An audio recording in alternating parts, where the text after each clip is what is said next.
Welcome to the very, very, very strongest One Piece podcast. I am your Captain Bill, along with my Nakama through this voyage through the Grand Line. We got Lou and First Mate Justin. Oh, I got promoted to First Mate. Yeah, how Hey, come Fuck you, Lewis.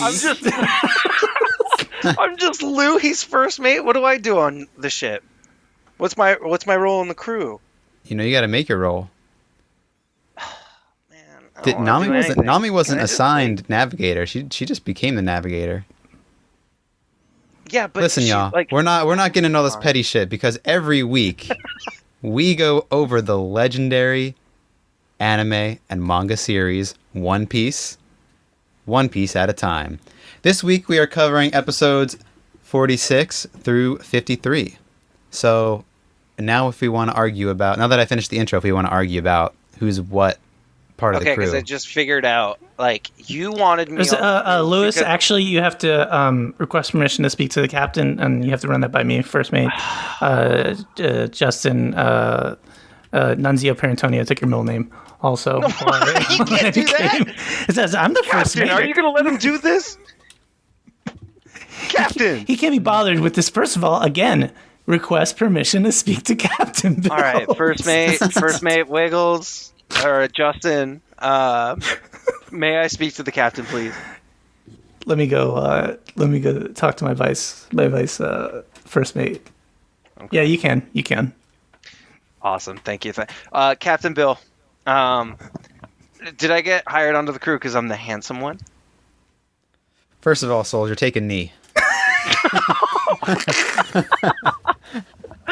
This is like turning into Friday Night Lights. All right, I'm down. I'm on my knees. Clear eyes, full hearts, can't lose. Damn it, Riggins. Man, all right. Well, was it because I could make the Jolly Roger? Oh. All right. What role on the crew do you want to put? Do you want to be? I'm really good at cleaning. I don't do windows or bathrooms, though. You don't do First of all, don't even act like you're good at cleaning bathrooms, because... All right. Okay. Maybe I can be the cook. I make some mean oat cannolis. It's a special formula that Lou, you don't came cook up not with. one vegan thing. Okay. This is a strictly vegan ship. Yeah. Shit. I know the best spot in town to get us some fucking primo carrots. I could be the carrot picker. Everyone knows about Rachel's. It's right around the corner. He just took that away from you. First Mate Justin Nunzio Parentoni. I need some ideas. What do you think? What can I do on the ship? Look, Lewis. Obviously, you're the glue, right? You keep the ship together, right? Captain, I'm made of glue. I ate the glue fruit, and I keep the ship together. Was that good? I think that was really good. I think you've earned your spot as glue. He's not saying anything. I think that's a yes. I think. All right, First Mate Justin and Glue Guy Lou. I'm the glue gun. Glue gun. Yeah, you can't spell glue without Lou. That's all I'm saying. True. I can assure you, Captain Bill, that Lewis does not harm any cows or horses when making his glue. No, so it's strictly spit. It's strictly made of his spit, and it's organic. And I'm, you know what? Yeah, it's organic. Oh, man, you're welcome. It's so great being at the top, and by the top I mean second. Guys, so what's everybody been up to? Man, you know what I've been really into lately? Fucking napping. I've just been sleeping my days away, and I got to tell you what, you should try it. No, pretty good. It's actually today I felt real bad.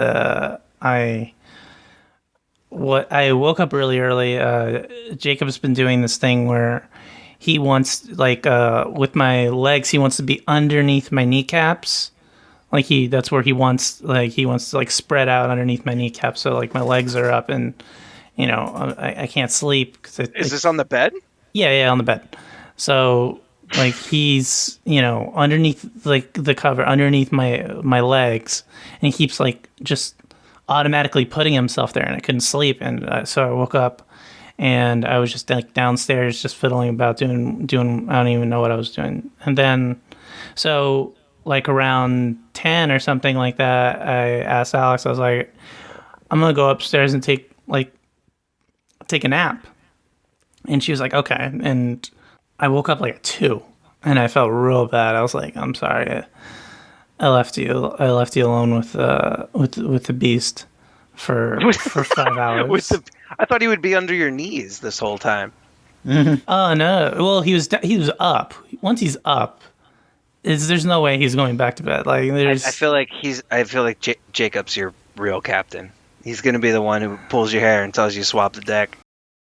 You know? No, he's our wild man. He's like what you need in clutch situation. He's learned all of my skills as far as like how I have a tendency. He falls like me. He just like breaks things like me. Jumps right off everything into and just hopes that he lands someplace safe.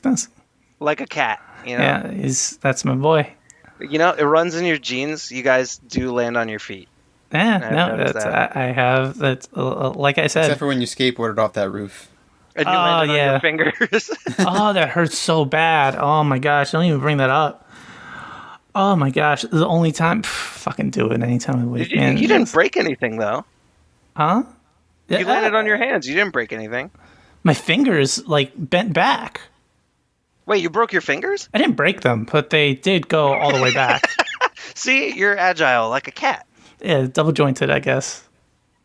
In that one instance, never been able to do it again. Everything just snaps now if I try. Yeah, he's Jacob's been watching all these animal documentaries about whales killing other whales, and Dude, hell yeah, that's sweet. It is. It's pretty. It's fucking awesome. It is. Dude, it I is just awesome. love any kind of animal documentary. You know what? I didn't think about it, but like, yeah, you've said that multiple times. Like, yeah, at least like this year, I've heard you say this like 3 times. Like, you genuinely love animal documentaries. Me? Is there like a reason for it? Yeah, you. Oh, I just love animals. I mean, and insects Fair. too. I mean, I'll watch like, if something comes up in my feed about like a praying mantis doing a thing, I'm like, all right, well, I guess I'm watching whatever this praying mantis is doing, because that's literally the most interesting thing of all time. It doesn't matter if the praying mantis is like, this is like the praying mantis pretending to be a leaf, or like this is the praying mantis like eating like a bird, or then like the praying mantis being eaten by ants, and I'm like, wow, the bug world is so horrifying. No, it is, especially when because they have those awesome cameras and they get so close. Yeah. That dude, no. I watched one the other day where they went into an anthill.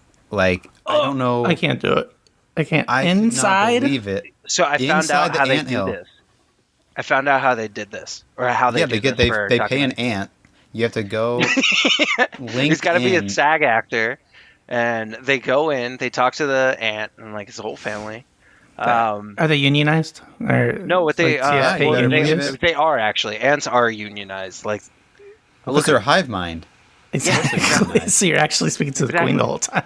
Have you not seen the Chimera Ant Arc? No, I have not. Oh, we'll cover that later. That's coming up on that one. But yeah, I did find out how they actually do that. They get the assignment. Let's say it's the prey mantis, and like, what they do is the people who pay them to like film these things, they send them an entire thing that they would need for a habitat that's natural to whatever prey mantis they're filming, and then they film, or they also mail them the prey mantis. And they have this whole setup they do inside their own house. You're telling me I can get a free praying mantis? I mean, if you were being paid by somebody... Not a free one. If you're getting paid by somebody, like a company for it, like Nat Geo, yeah, you'll get a free praying mantis. You're probably going to have to send it back, but...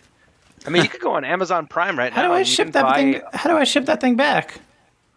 They got the... That's like $80. For it. You could buy ladybugs. You could buy ladybugs right now off Amazon. Like live ladybugs. Oh, okay. Yeah. Insects are very... I'm a little suspect on that. That's tough.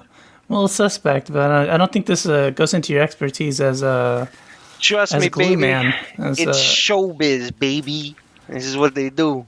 but no, what freaked me out, right? It's in the best thing about these animal documentaries is that one little minutia can split into an entire different series of animal documentaries. Like one I'm watching is on color.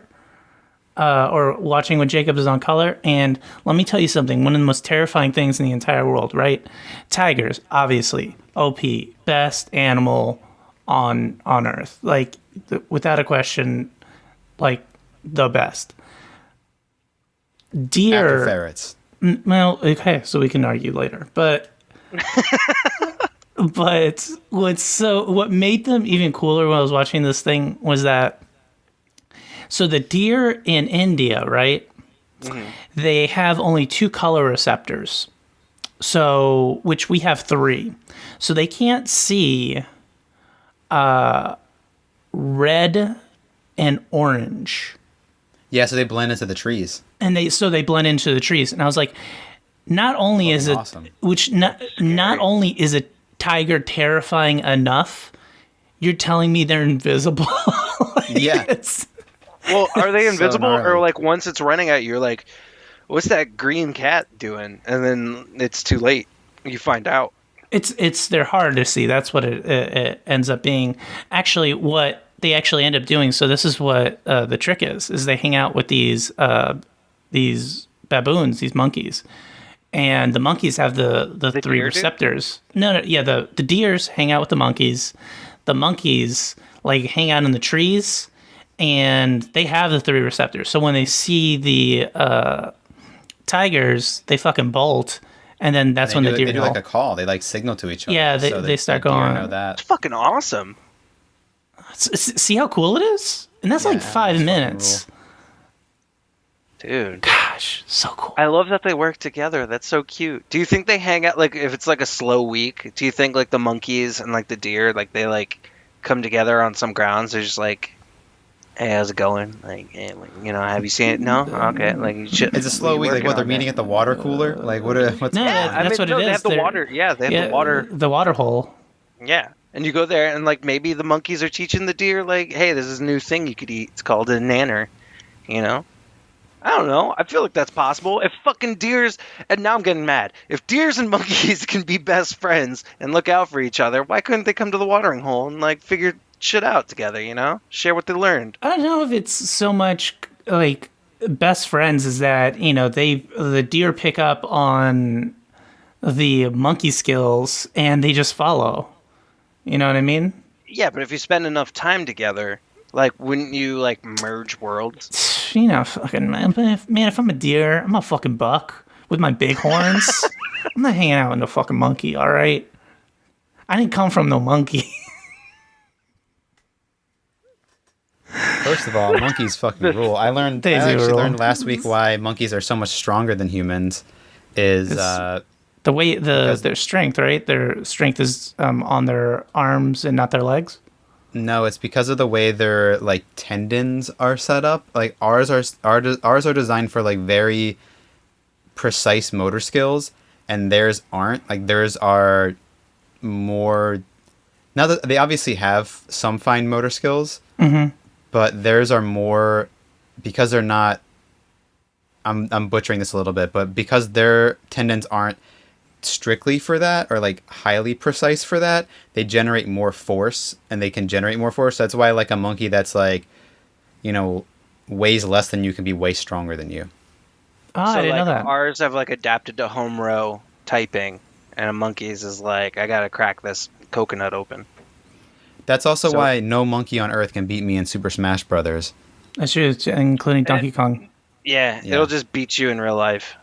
Yeah. But it can throw its controller way harder than I can. Just wreck your face. Bill, I don't know if Justin sent you the image, but like there was a time where Justin worked at a zoo, which is I worked at Busch Gardens, yeah. You worked at Busch Gardens, yeah. Local theme park in Tampa, Florida, where I live. It's a amusement park / like zoo, basically.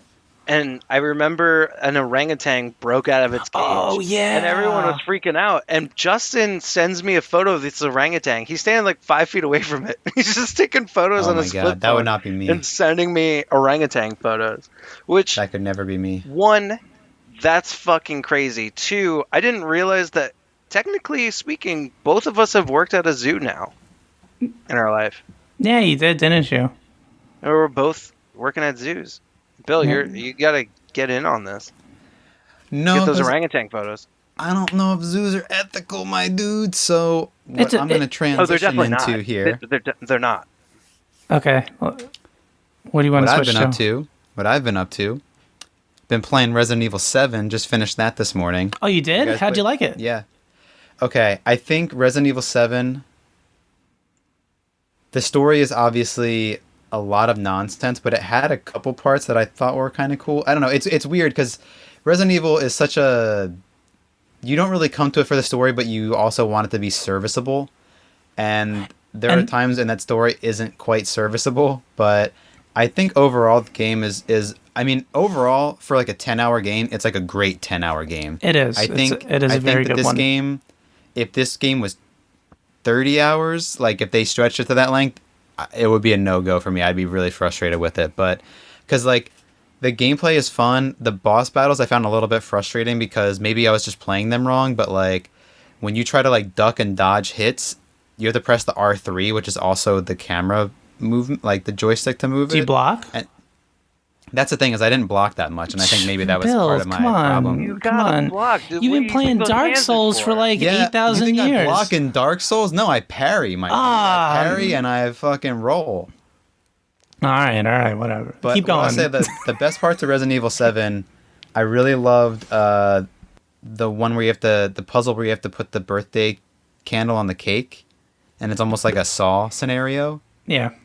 That one was really cool. Wait, what's the scenario? What happens if you don't get the birthday candle on the cake? Well, it's just like a big, it's like a big puzzle where you have to like find all these different items and put them together to eventually light a candle and get it through this area that, it's like you have to go through an area that has like water sprinklers, but you have to get to the cake, but you have to like take a lit candle through it, so you can't just walk through it. So you have to find a way to like disable the...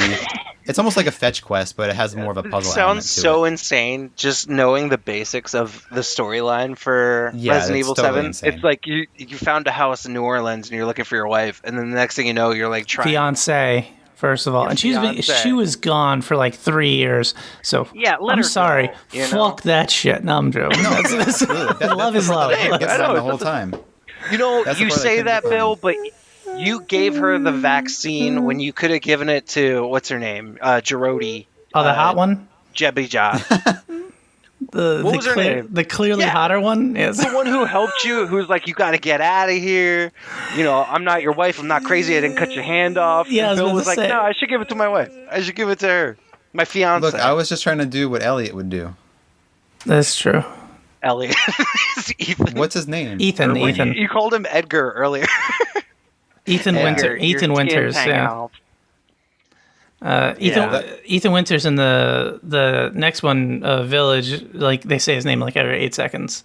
Yeah, and you know, And I fucking here's hate him. a little like life lesson. Don't do what Ethan does, because if you do what Ethan does, you're gonna end up in a fucking abandoned house with some hillbillies in New Orleans.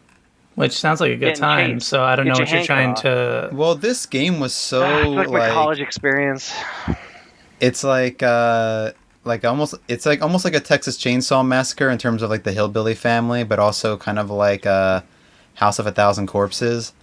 And Yeah. then like then it shifts to being like about this like girl who kind of comes in like 75% through the game, which I thought was a little bit late to introduce Rose? this, but yeah. It's And never she's too like a late for carry. new love. She's in a lot more of the next game. Is she? Can't wait for that. No, I don't. I mean, I really just need to like get over the fact that the plot is always going to be bad in Resident Evil.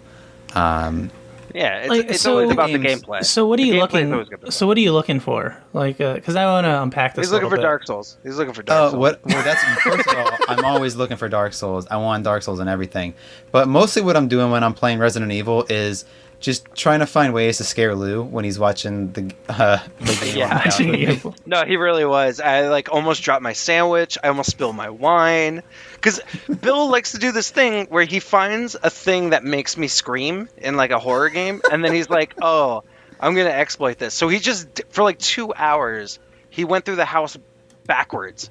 Like the character was backwards.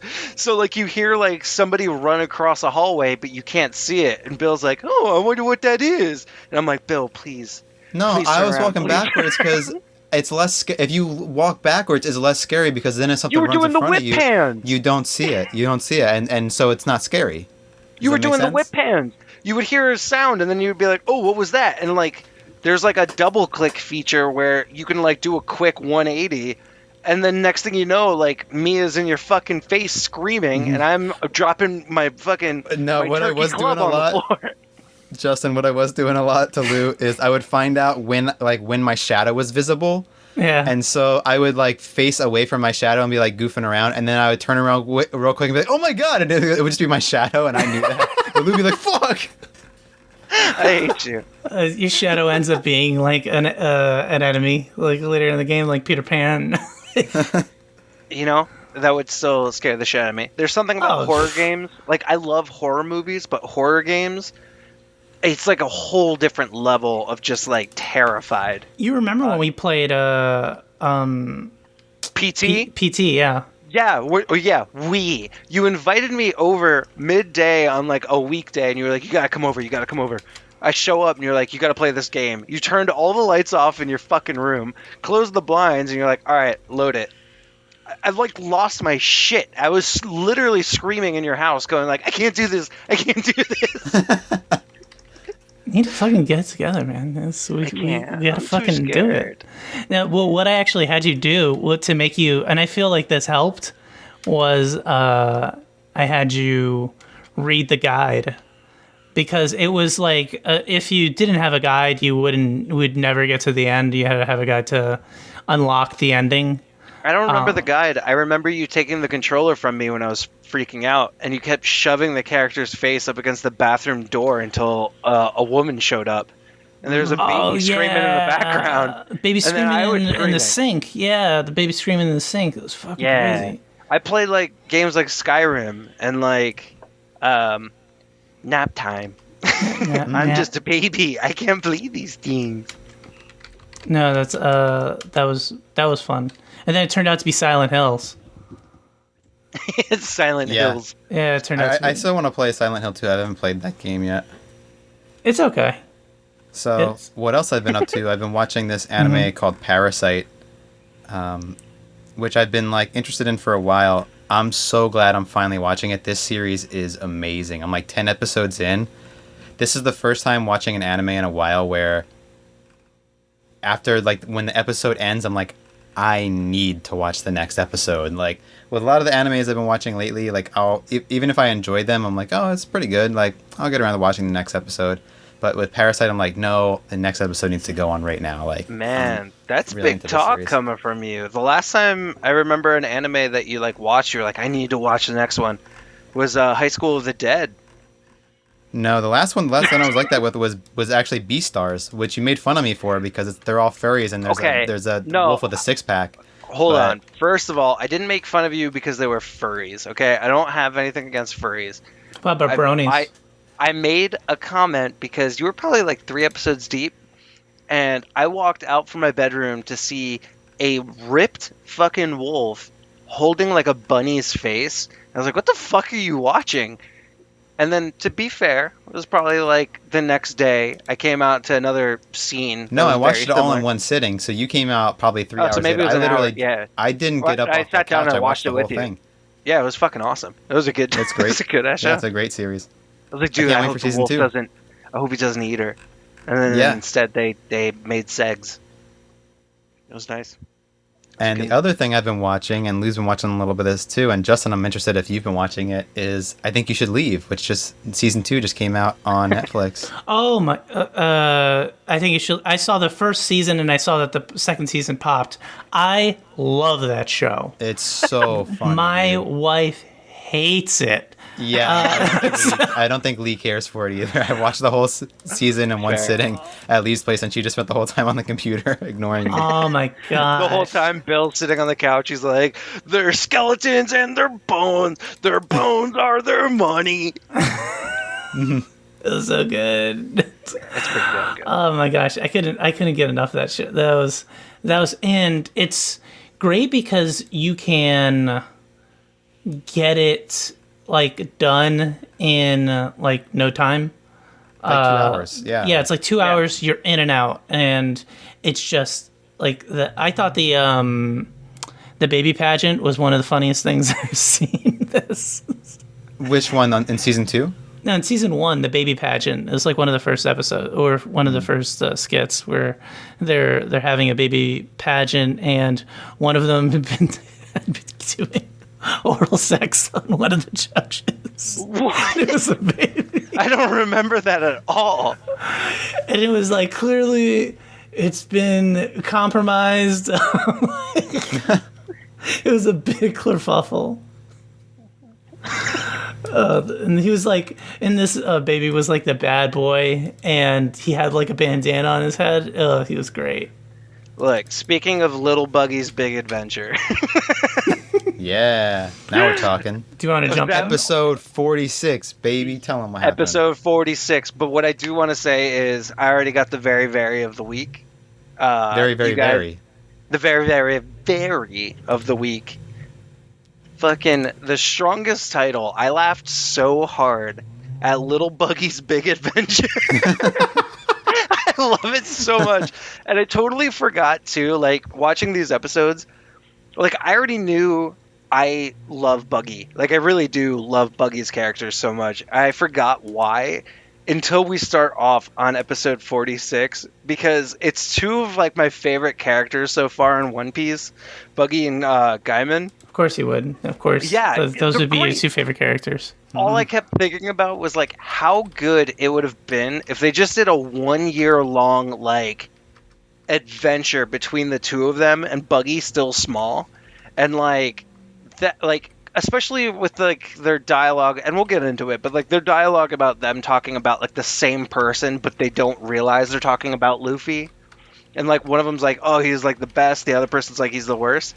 Yeah, how fucking fun would that have been? Like those two sailing across the sea with those animal characters, and like Buggy's searching for Luffy, Gaiman's searching for Luffy, but they don't realize they're looking for the same person. I would have been so happy with it. It's like shout out animals and this arc, top notch. I loving always with Oda. He makes the best. The animals. wolf rooster with like the high eyes. Oh So gosh, good. and Richie, The giraffe teddy bear is the best one. Yeah, you know what? You and Bill are gonna go on a whole tangent with Richie. I could already feel it. Oh my god. There's something about Richie that rubs me the wrong way, and I don't know why. because you think he's better. You think that he thinks he's better than you. No, I know he's better than me. That's not the problem. Okay, you just accepted that part. Yeah, I've already accepted that part. Good. I'm glad. Yeah, this arc. First of all, Justin, how'd you feel about seeing what you saw? Because this is like right before going into the Grand Line. There's a lot going down. I keep saying this. This is the best like arc. This is the most enjoyable arc I've had watching it, and they've all been great. I keep feeling like I'm like taking it the most critical out of all of us, because Bill obviously loves the series, and you're a lot farther in. And I'm coming in at it new, like kind of like almost trepidatiously, just making sure that I committed to the right show. Yeah.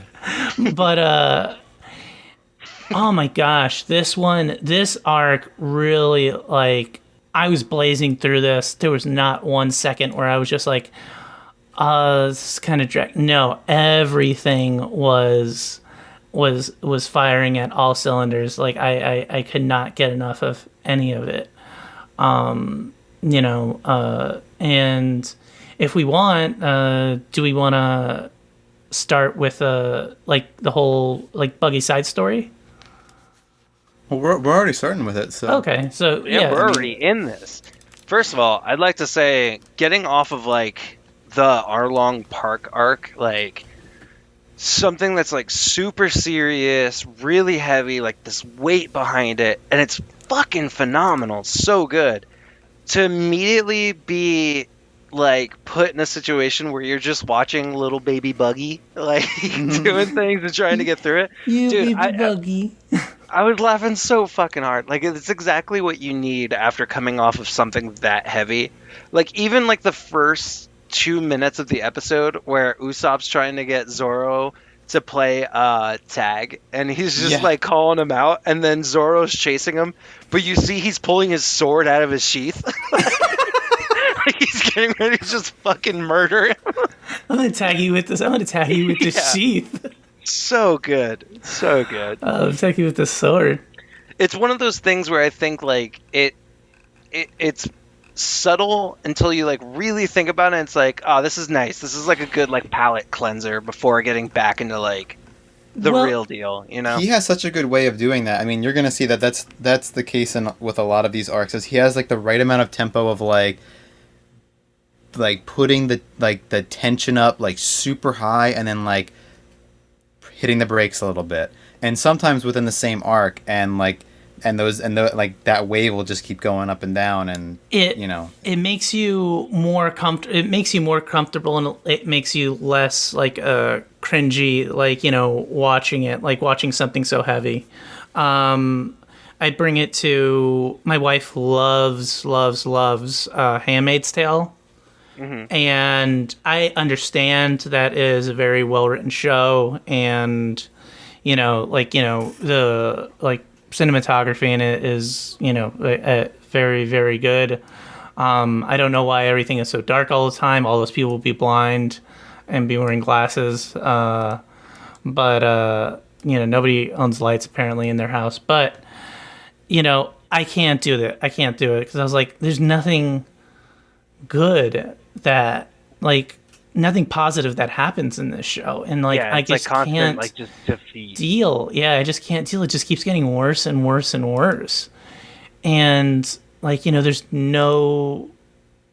Even when they like oh, this happens, like whatever, some triumph, it's like still you look back and you're like still everything's fucked, like it's not. But this show is, I think, with the strength of the show is it continually reinforces a great idea of optimism. Yeah, absolutely. Throughout the entire show, even when things are bad. Yeah, exactly. Like even like Buggy being gone for how long he's been, and like Buggy's crew, they're like assuming he's dead, so they have like a whole burial and like funeral for him too. That was so great. I love that they have the funeral for like the body parts that they have of him, which is just like his like core, his torso. Yeah, the torso. Yeah, and then they set up a wrestling ring right next, like right on top of his essential corpse, I guess. And they're like, all right, who's the new captain? Like, fighting for it. Wrestle for it, baby. Oh yeah, and who is it that the two that want to fight over it? It's Kabaji. Yeah, Kabaji and Moji. And I love Richie just coming in. First of all, you get his fantasy of like, him as captain, and he just bonks them both on the head. In his sleep. Yeah, in his sleep. And I mean, to be fair though, he came in at the final blow where they're both equally tied. Look, Richie being an opportunist. And no, pirates. It all be explained with pirates. Like, real pirates, that's the move. That's like the move you make. Like you're superior, and probably Richie is like physically superior to both of them. Knock both their asses out in a second. I mean, he is Lion Man / motorcycle. I know, that makes him fucking awesome. That's those two things that you just said, coolest things that you could have said. He's a Lion Man and a motorcycle. Yeah, that is. So I know we all have. Actually, I haven't even decided what my very very of the week is. So we can keep moving on. So, well, I have a question for Bill. Sure. Because first of all, when Buggy is trying to reassemble himself, he gives himself, he's doing like the chop chop, and he's going bulla bulla bulla bulla bulla bulla bulla, which is fucking awesome. I'm probably gonna say that forever now, anytime I'm chopping anything. But what sound do the snail phones make in this world? Because don't they also go bulla bulla bulla bulla? Buddha. Yep. Do they go Buddha Buddha? And then when you hang them up, they go ka-ching. Are they also chanting chop chop chop chop chop? Or I have no idea. I have no idea what that is. I figured that out. Because Buggy also, I don't think he does that any other part other than this part. But he goes, his cadence is different too. He goes bulla bulla bulla bulla bulla bulla bulla bulla. Those pieces come together, but I don't know. I figured I'd ask. You never know.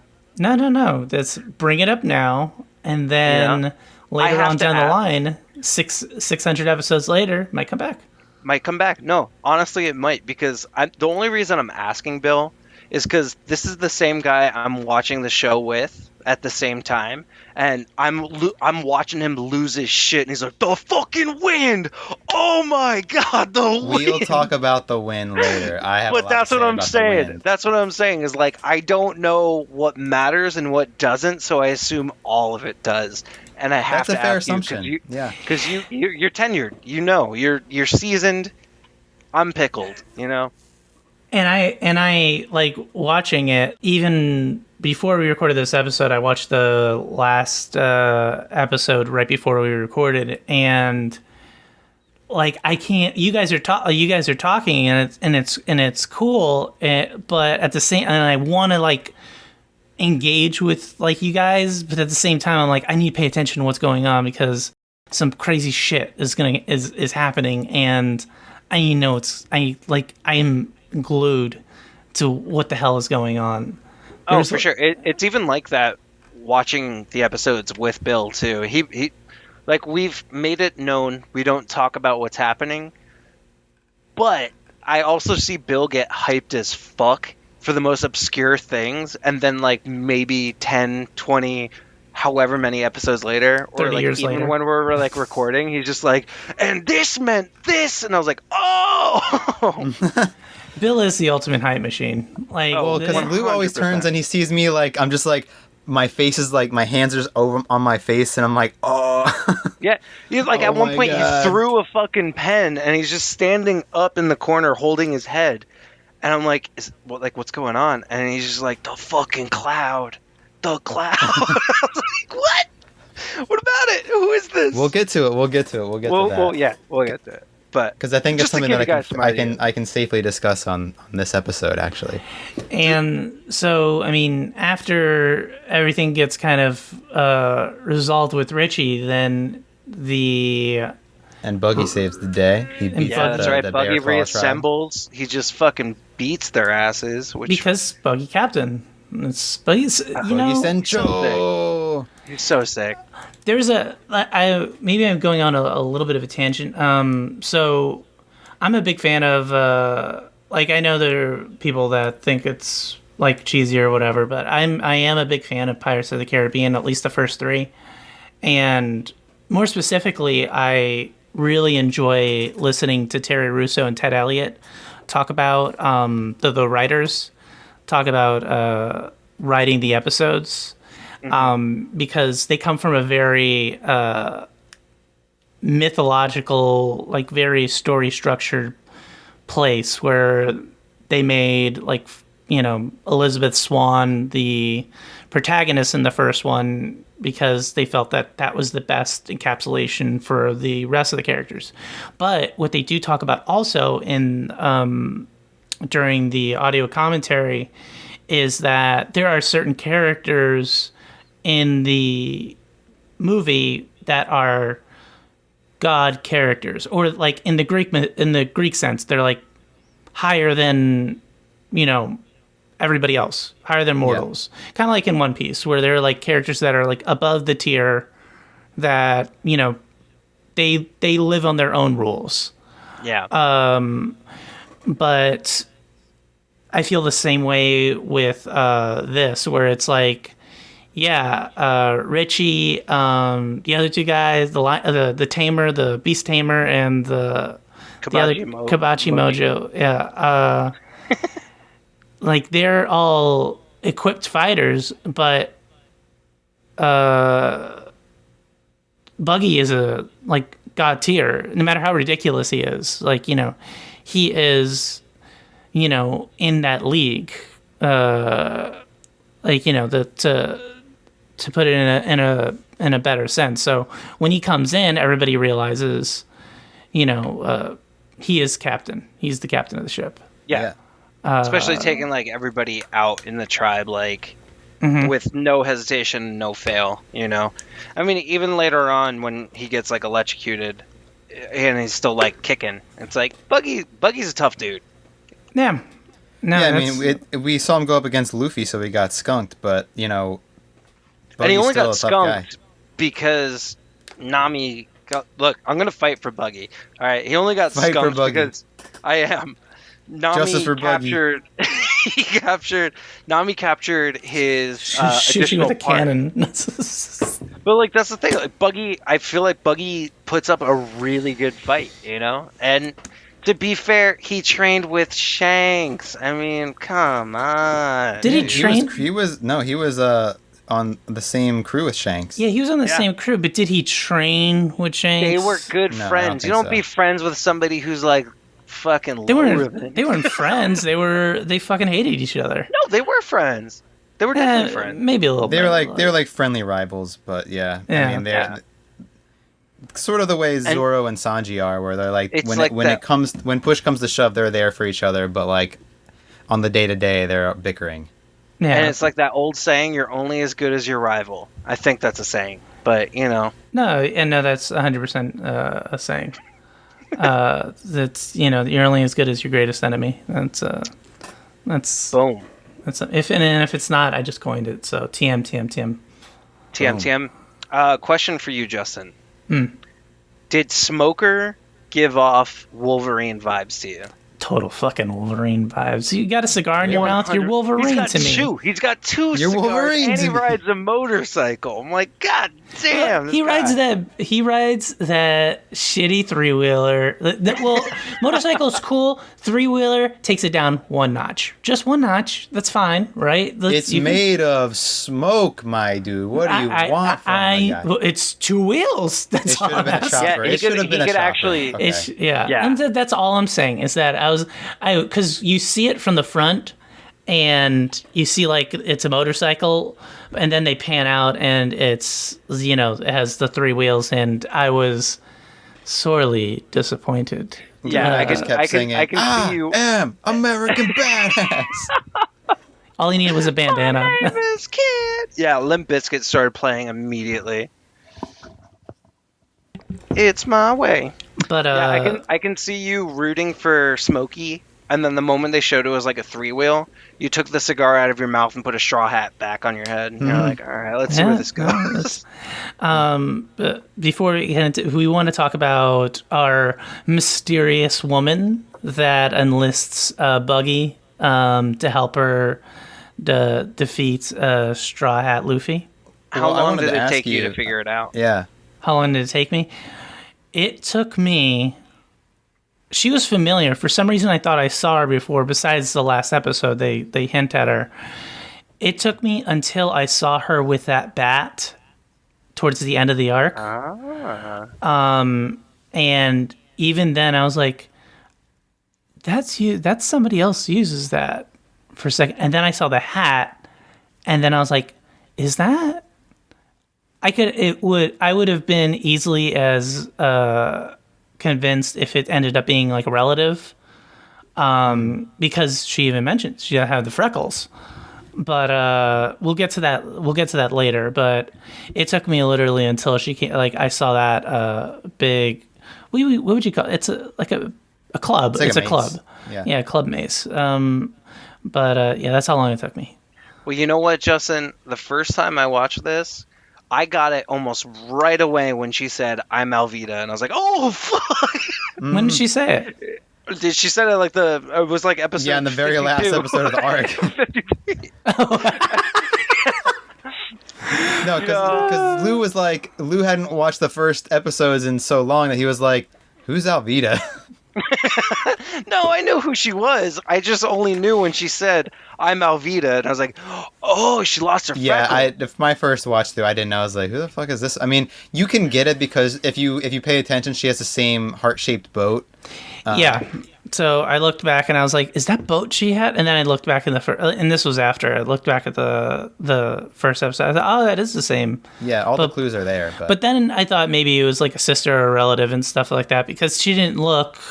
Yeah, that's reasonable. She didn't look like Alvida. Yeah, she lost the freckles. You couldn't figure it out. Those freckles. That was it. That's what it was. That's all She's it was. super smooth now. Yeah, So smooth. so smooth. You're so smooth. Oh, let's I thought forget about it. I thought it was so. There's a part of it that I thought was just so cute about Zorro bumping into what's her face, Smokey's. Yes, Tashigi. When he like bumps into her and he's got like that moment where he's like, "Oh my god, this looks just like what's her face." Thank you. But like he does like this like little kid like nervous thing where like he breaks her glasses. And obviously super funny comedic relief, but there was something cute about that. I don't know. Oh, first of all, Zorro, he is like low key Mac. You know what I mean? You think? Because he's never looking for it. He's never thinking about it. Like exactly. That's his move.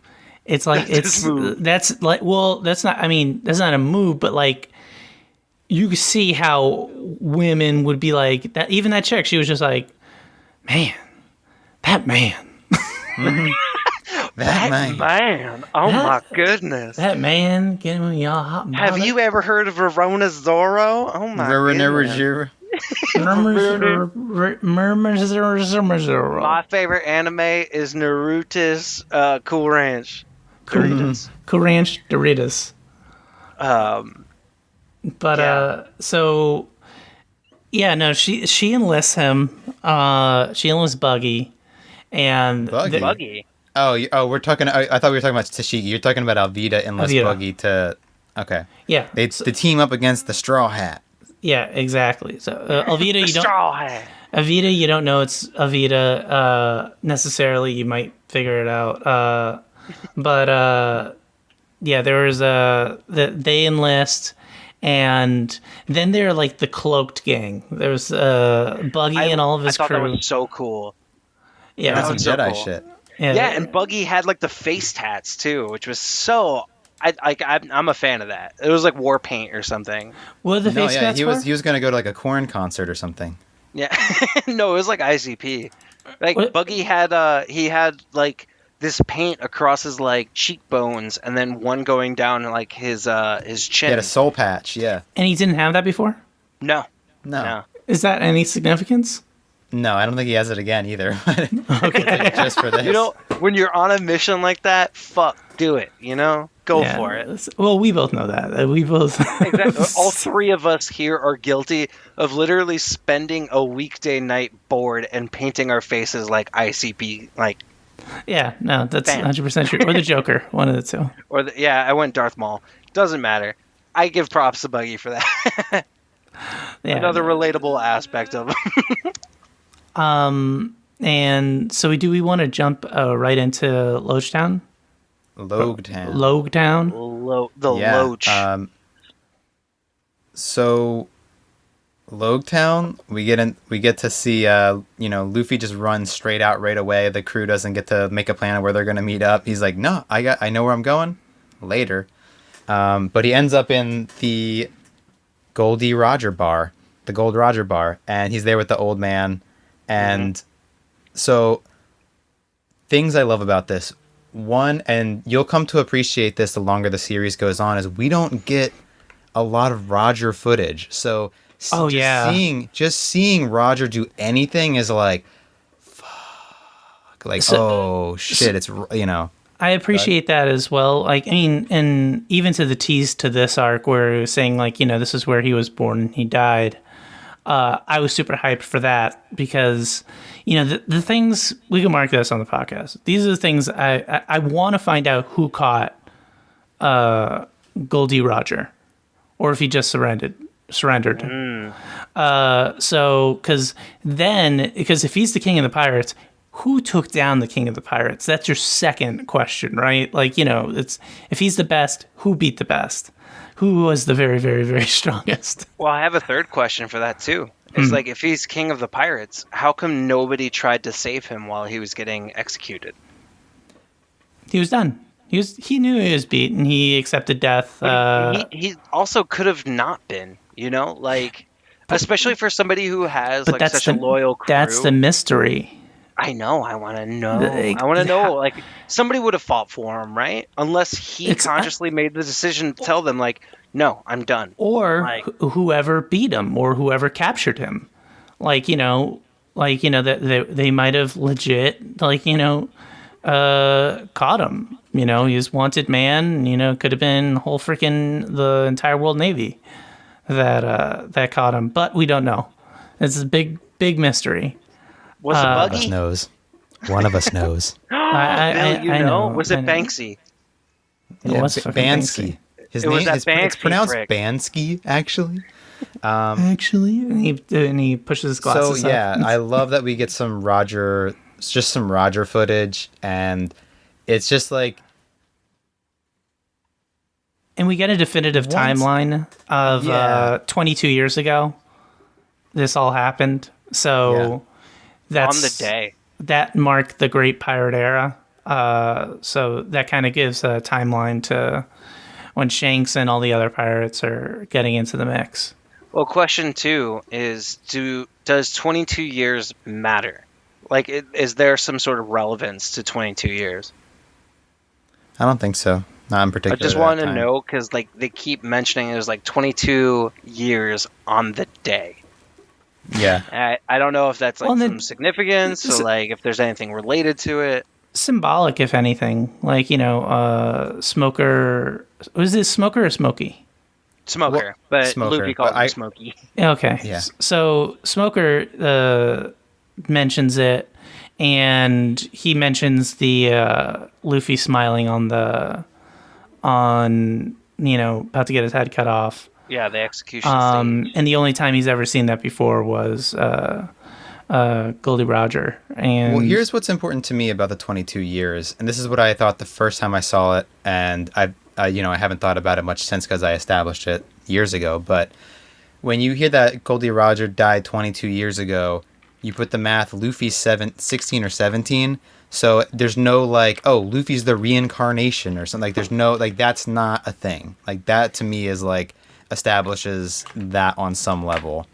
So I don't think there's any significance really about the 22 years, but that's one thing that I remember thinking the first time I watched this. Well, now at this point, I'm thinking about age of characters, because we have this running theme of the middle initial D, which I know there are theories out there. I haven't read any of them. I don't know any. Middle initial D.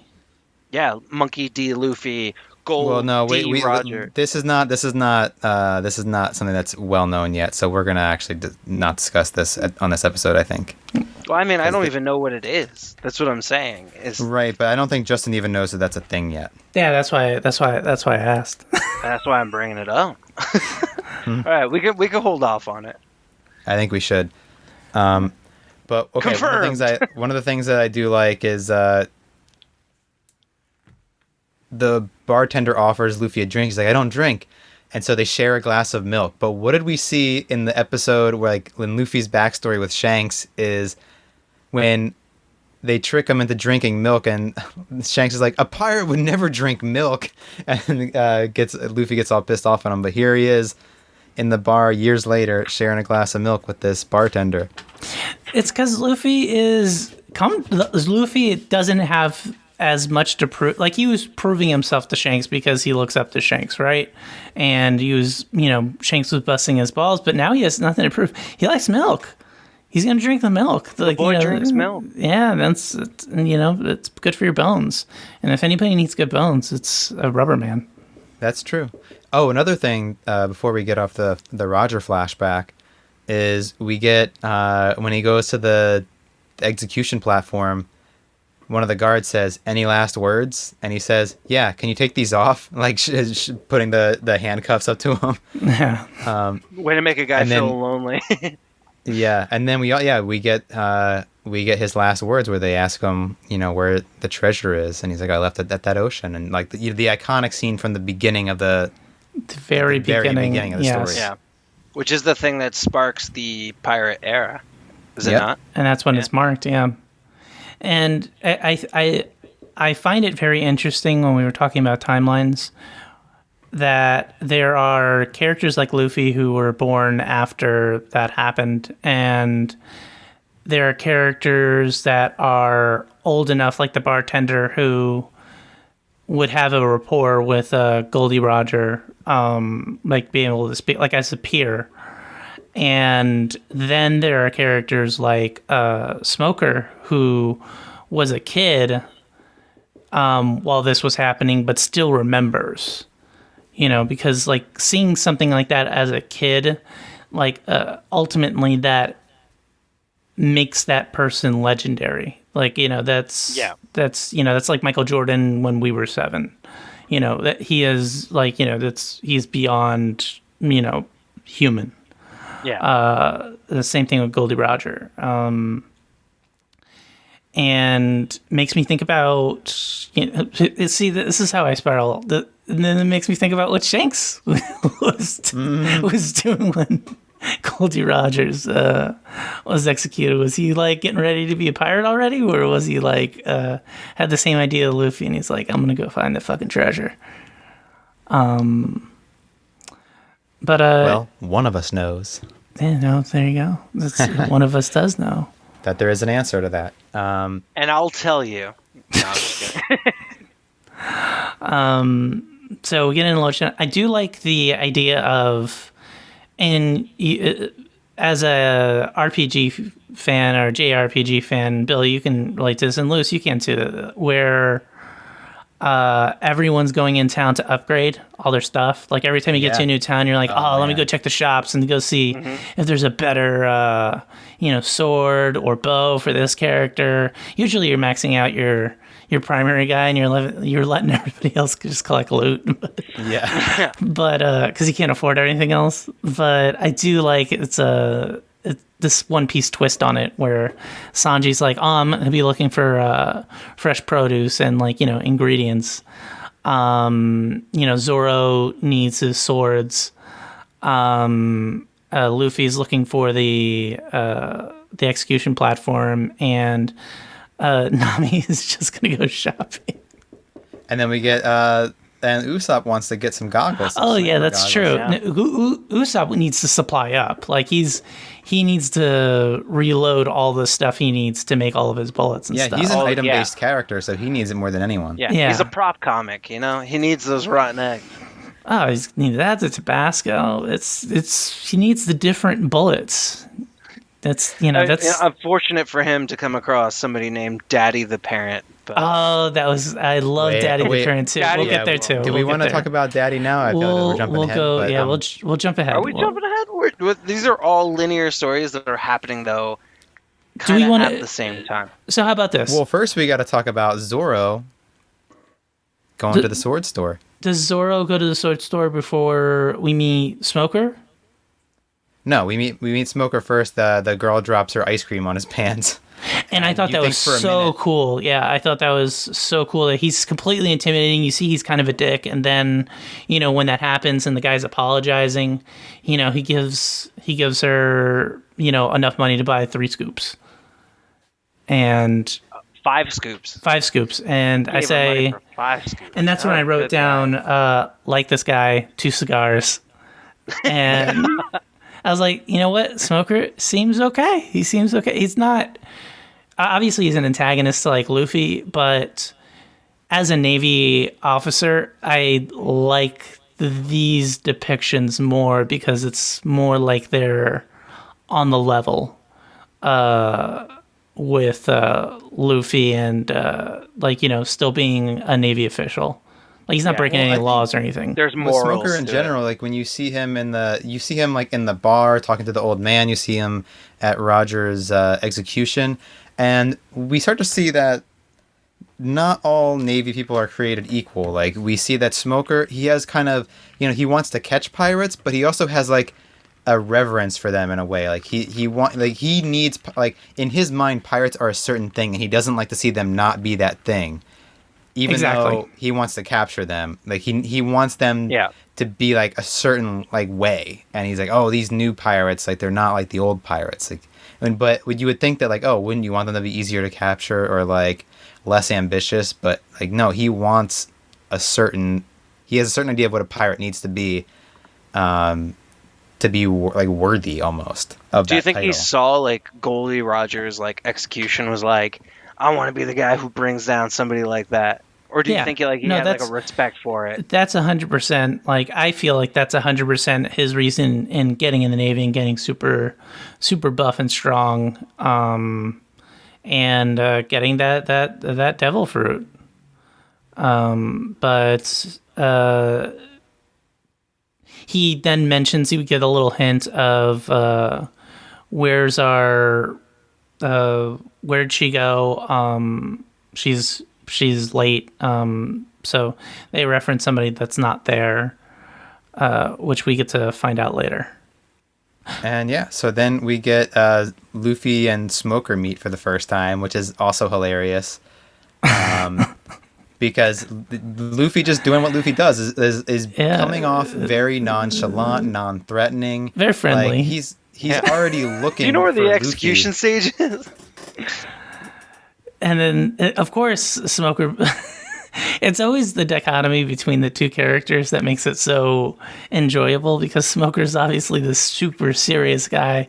Luffy is like this complete buffoon. And Smoker could just only think, there's no way this guy is looking at Luffy. Yeah. Because he hadn't seen the picture yet. So they meet, and he even guides him to the execution. Yeah, he says it's over there. Follow the smoke. Follow the smoke. Now, do we want? You want to jump into the Zoro stuff now? Absolutely, because this to me is one of my favorite parts of this arc. Is you get Zoro going to the store. I know that, Justin, you're gonna love this. The part where you get the 21 legendary swords. I had it pulled up, like, the search in Google, and I was like, I can't hit enter. I can't hit enter. I want to know though. I was looking at the list she had in the thing, and I was like, oh shit, those are all Japanese. I can't read Japanese. Because then you get little hints. But no, that's 21 legendary swords. And I was a little... Maybe you can help me with this build. So his sword, his main sword, Wadamichimoji, is one of those swords. Yes, it is one of those. Are the other two swords... legendary swords? Wadoijimonji is a legendary sword. Kitetsu 3, which is the curse blade, is also one of them. I'm 90% sure. Actually, let me confirm that right now. But. Because they talked about grading. They talked about grading, and this was a particular type of sword. So I didn't know if they were like tiers of swords, which would also be my favorite other thing that they would discuss. I believe the curse sword. I mean, he's looking it up right now, but I believe the cursed sword fell into a different category of legendary swords. Yeah. Because she does say something about it after. He's like, it's a cursed sword, and she's like, you knew? He's like, I can tell. Like, he feels it. So sick, yeah. And he feels it, and you see that also reflected later when the storm's coming, and he says, like, something horrible's about to happen. Yeah. I was like, he's like on a different wavelength. Zoro, he's first mate, right? Yeah, for sure. That is his utility. That is like his day-to-day utility. Obviously, he's a great fighter, but also he's got the vibe. He knows when shit's going down. It's true. It's even sick too. Like when he he's like, let's see, like my luck or its curse, which one's stronger? And he tests it by throwing the blade up and sticking his arm out, which is such a ballsy move, man. I was a little bit showboaty. Oh my! I was like, Zoro, just take it. Like, you know, you want it, just take Sword's it. got to pick you, man. It's like the wand from Harry Potter. You can't just choose it. Well, choose you. if it cut his hand off, he really doesn't have too many more options for swords. He had Hey, to look, switch to Shanks sword is still style. kicking ass with one arm, you know? Zoro probably could. I Yeah, know, Kitetsu still is do one a of the two-sword. greatest swords. Yeah. and I The know other sword that he gets, I don't think is the other one that he gets at the store. I think that's just like the best sword they had in the stock. But other than Kitetsu 3. Yeah, and that's why he was trying to get rid of it because it was cursed. And No. Are you talking about the third one that he got, where the shopkeep was like, "I'm sorry, I tried to rip you Yeah, off"? the third one I don't think is a legendary sword, though he does give it a name. Gotcha. But what I love also when you see that he doesn't get cut by the cursed sword, but when it falls into the floor, it sinks, cuts through yeah. the floor all the way to the hilt. It's so sick. This reminds me just of, have either of you guys watched 30 Rock? No. Yeah. Okay, so well, there's a scene in 30 Rock where they're picking out diamonds for an engagement, and he goes up to the counter, and he's saying, "I'm getting an engagement ring for my fiance," and the guy's showing him the rings that are on display there, and he goes, "Can you show me the real rings?" And he looks at him. And then he goes to the back and he pulls out these fantastic diamonds. And I was like, is that a thing? Is there a secret economy of like, you can go to somebody and say, give me the real stuff. Show me the real stuff. Oh man, I've done that with Subway, and when they come meatball farm, woo, Go to the back, get those good meatballs, those fresh meatballs. get the good ones. Oh gosh, I was getting those vibes during this. It's like, oh yeah, he had to go to the back to get that sword. Oh, that's where he keeps his good stock. That's I thought that was really cool. And I'll add to things that I love, anything named. So swords that are named are awesome, obviously. Boats that are named, well, boats are always named, but I mean, the shirts are always named. You got the memories, you got mode, you got all the fantastic ones that Oda comes up with in the show. wait, what? Oh yeah, the girl in the store that Nami's buying stuff from, her dress has a bunch of hearts on it, and in the middle it just says funk. Yeah, that was a good one. She should have picked that up. Yeah. That had to be like a H&M type place where you could have got that for like $6. The whole world seems to have like this style that is fantastic. I like Bill has brought it up multiple times too. Like Oda should make a clothing line, and I full-heartedly agree on that. Yeah, I buy it. I buy, especially with particular outfits. And who does that? Ralph Lauren does that, where he takes military attire and makes it into fashion stuff. So it's like based on military things, but like he obviously makes it wearable and like, you know, makes it look cool and stuff like that. But yeah, that's definitely a thing. And Oda should team up with it. But then again, he'd have to add something to his 800 things to do. This is true.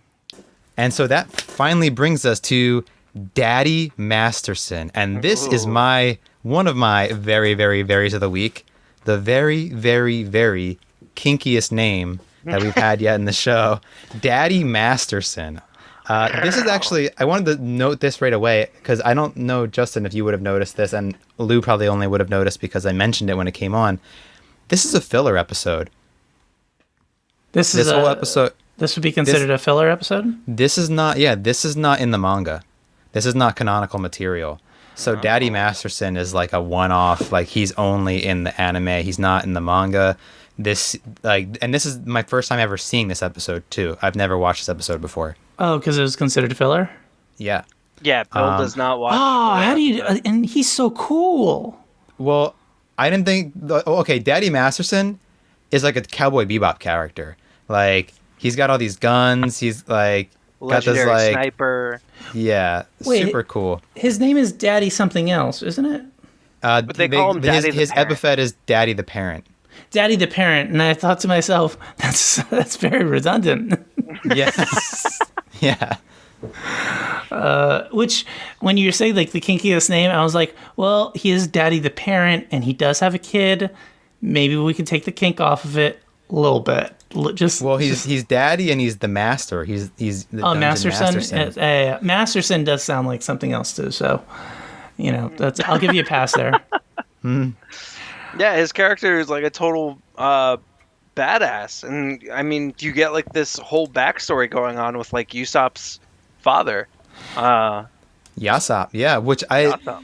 So this is like, this is also one of my problems with the filler is like maybe they're doing a little too much by giving like this story for Yasopp that doesn't actually exist.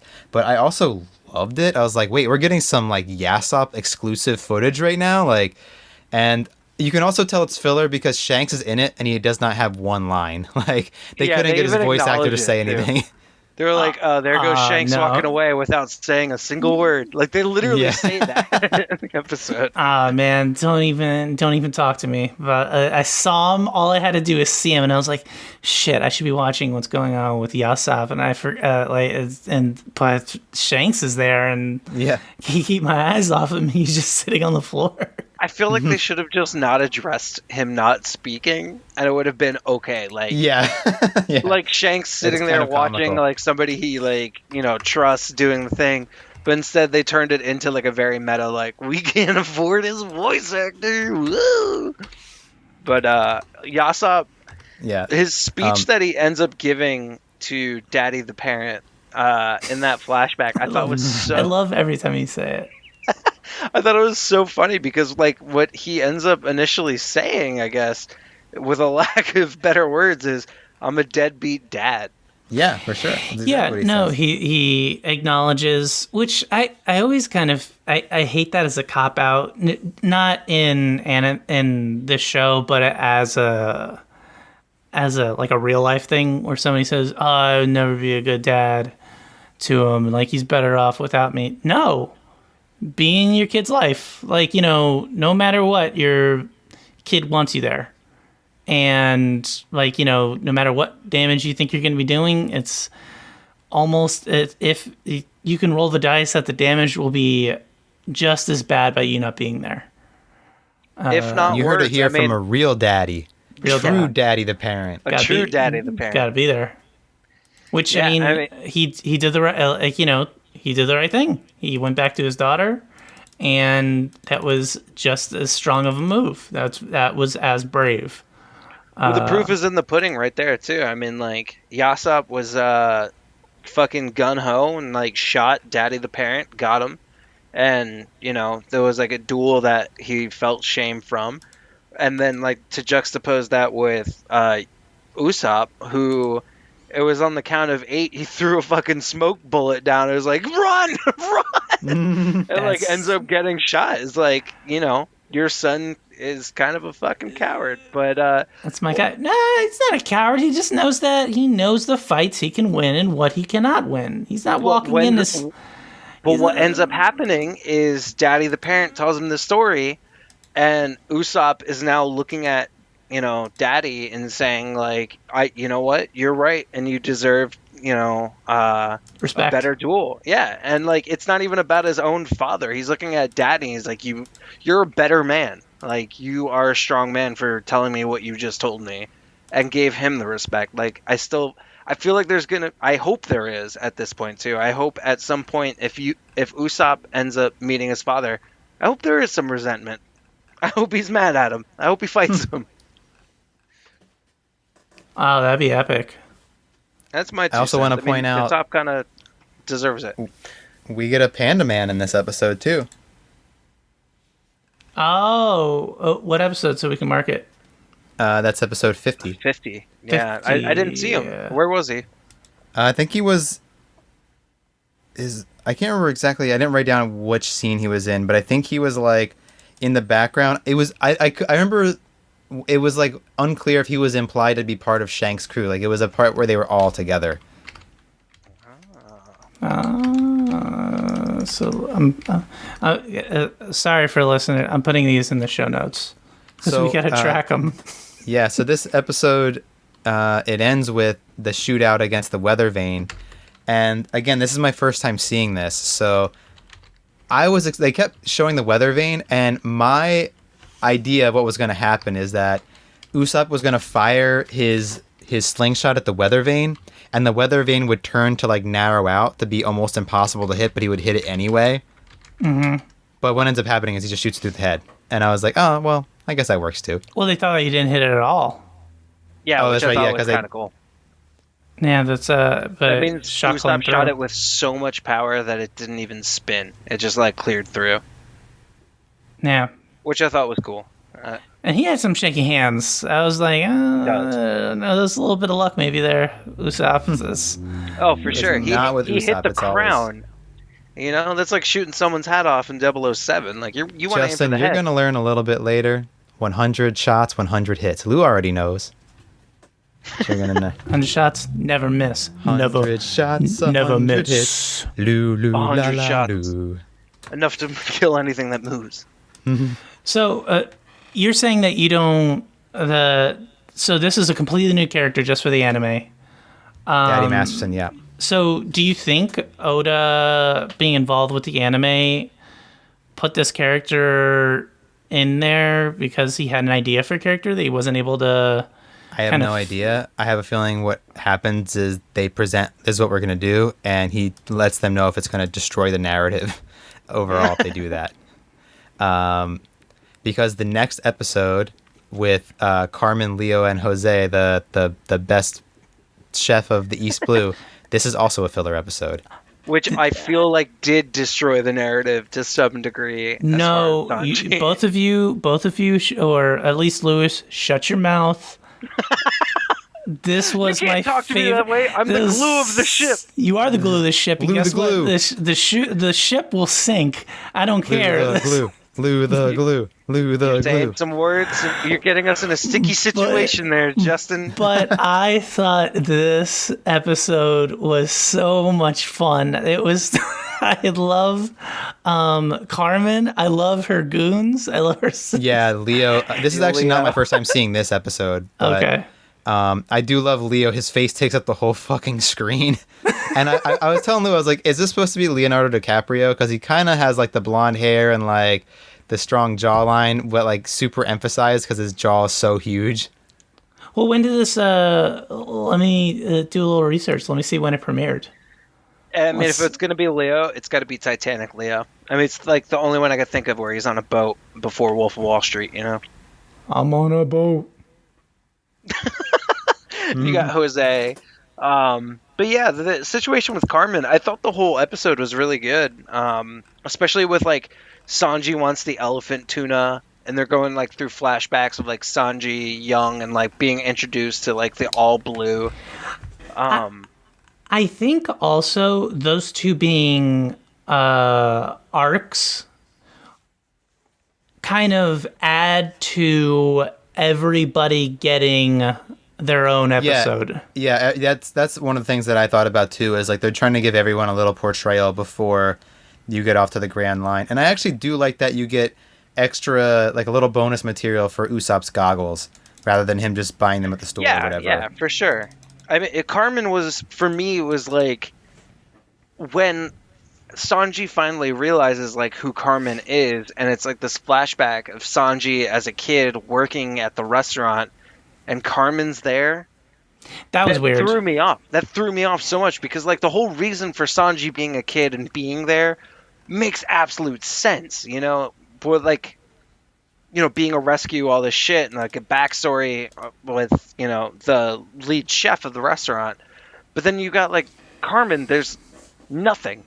She just happened to be there, who like saw him and was like, oh, your dream hasn't changed. It's like you're painting this whole narrative that maybe like they could potentially later on maybe do something with that, but for the time being, I'm like, oh, you're just kind of like throwing in somebody into his memories, or into like our memories now at this point. Yeah, I didn't like that they put her in the backstory. I didn't think that was necessary. Yeah, no, and because they do set up because she says, like, I've been searching for you for 10 years, and then, like, her sidekicks or assistants or whatever said, well, it's really been 10 days, but I'd laugh so much. But she's very dramatic. But then they bring it back where she actually has been looking for him for 10 years, and then they show that, and I was like, maybe that's a little bit much. I was saying, it's like, it's a little bit too neat of a bow of everybody. Like, the connections sometimes are too precise and perfect. That obviously 10 years ago I saw you do this, and now all of a sudden this is my ambition to beat you.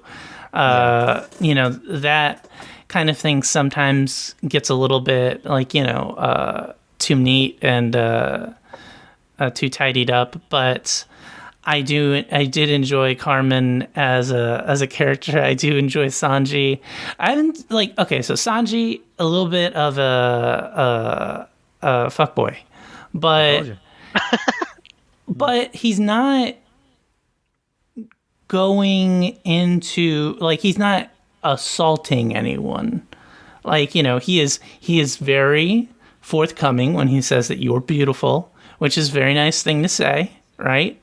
And that she implied that she'd been looking for him for so long, and he is so honored. He does not go to kiss her on the mouth, he goes to kiss her hand, and he gets slapped with a pen. Yeah. But I still don't think Sanji has crossed the line completely. Still a man with honor. I think so too. I agree with that. He's the love cook, not the perv cook. You know? He has not. Yes, well, exactly. We'll get into some things a little later with Sanji that you might find and I know you mentioned that earlier, so I am trepidatiously holding my tongue. But so far, that's why I wanted to mention. So far, I agree. Generally, I agree that generally Sanji does not cross the line. There's maybe one or two parts, but we can cover that. It's much later. But we also put a marker for this episode 51. Another Panda Man. They're just throwing Panda Man. You get a filler episode. You get a Panda Man. You get a Panda Man. Panda Man for you. They need to get that episode numbers up. They said, "Oh, it's a filler episode. Oh no, let's throw Panda Man in there." Yeah, we need more pandas. The people want the pandas. Do you know if Panda Man is an Oda original, or is this something absolutely. He's an Oda character. I remember that. Yeah. So he wins that the elephant tuna. The elephant tuna. Here's the other thing I wanted to say about Carmen's ambition to beat Sanji, who's the #1 cook in the East Blue. If he's the #1 cook in the East Blue, it's only going to last for 5 more minutes because he's literally going to the Grand Line. So why do you care so much? Just let him leave. Well, let him leave, and then you're the big fish. That's the last chance. Why do you want to hit Mythic if it's just going to reset tomorrow? I feel it's her last chance. That's what I feel. That it's her last chance to beat him before he enters the Grand Line, and she can't prove that she's better than him because now he's out of reach. He's out of reach. Yeah, now he's not a East Blue cook. He is a Grand Line cook. But who knows? We might see her again. Yeah. So we're on to episode 52. This is where we get the Alvida reveal. This is the crazy part. Is episode 52 is when I got 30 minutes of Bill screaming about a cloud, and I was clueless until we figure out what's going on. But yes, we do get the Alvida reveal here, which, like I said earlier, did not realize that's Alvida until she said, "I'm Alvida," and I went, "Oh!" So 52. I love this episode. I thought this was the most hype episode. This is why. For listeners at home behind the kimono, I almost made the same mistake I did last time of stopping an episode ahead. And I thought this was the end because it leaves on such a hype moment. I thought Bill was just setting me up so that, I get real, pumped for it. But this was, without a doubt, my favorite, thing, or episode, this arc. What solidified it for you? Because for me, I could tell you was when Luffy's like, "Oh, this is my first time seeing an execution," and Buggy's like, "It's your execution." He's like, "What?"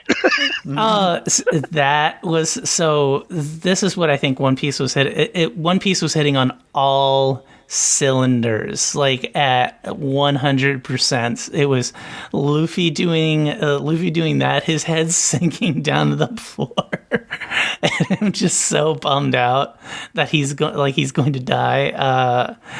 The Alvida reveal where he's like, I don't recognize you. She goes, you don't recognize me? I don't.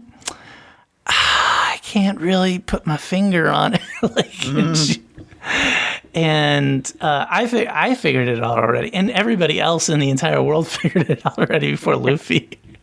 Oh yeah, and the same joke applies for Buggy when he's like, "What's your name again?" It was Buggo Buffoon. Buffoon, right? And everyone's like, "It's Buggy the Pirates," and then he's like, "Oh, you're Buggy." Yeah, it was, I remember now. You're Buggy after everyone else says it. Yeah, after everyone else says, "Yeah, you're Buggy," and what do you think we were talking about? We skipped the part where they're eating dinner. And Buggy's looking for Luffy, and neither one of them have money. And Buggy slams the table, and the pouch flies onto the other. Yeah, money flies onto Luffy and Zoro's table. And he says, "Oh, thanks for covering us." And he goes, "No problem." Well, yeah, and then Moji's like, "Hey, that was the Straw Hat." Yeah, he knew. Oh gosh, that was good. But yeah, no, the Alvida reveal, and she has the smooth fruit, right? That's her. Yeah. So she has the smooth fruit when she says the only effect was it took away my freckles. Yeah. And then Luffy's like, I don't think that's it. He goes, that's not what I was referring to. It's very nonchalant. But I thought that was hilarious. Speaking of smooth fruit, the smoothest fucking line delivered in this episode is from Luffy, who's like about to get executed, and he just shouts out to his crew, "Sorry, I'm dead," and with like a smile on his face. Sorry, I died. Yeah. Sorry, I died. Yeah. Yeah, and this big smile on his face, and which shakes Smokey up. Yeah, so that's why I also like this episode, in this arc the most. And this is a fantastic arc. I think this might be, I think this will probably be the case that this is my new favorite arc, where Smokey is you have all of these things coming at the same time. So it was like I was saying before, it's like what One Piece. The potential of One Piece, I feel, is I'm starting to really, really get it. What Bill is talking about is that you have Alvida, you have Buggy, you have this smoke guy, Smoker. Yeah, who's part of the Navy. You have that lady, the Sergeant Major, who Tashigi, who has that rivalry with Zoro, and you have all these moving pieces at the same time. And unlike what in the Baratier arc, where I was like, this characters came out of nowhere, there were characters that came out of nowhere that I felt had great introductions. It felt good. Yeah, it was earned. Yeah, and it was just all this shit is going down at the exact same time. And this rain is coming, and they got this giant fish they need to bring to the boat.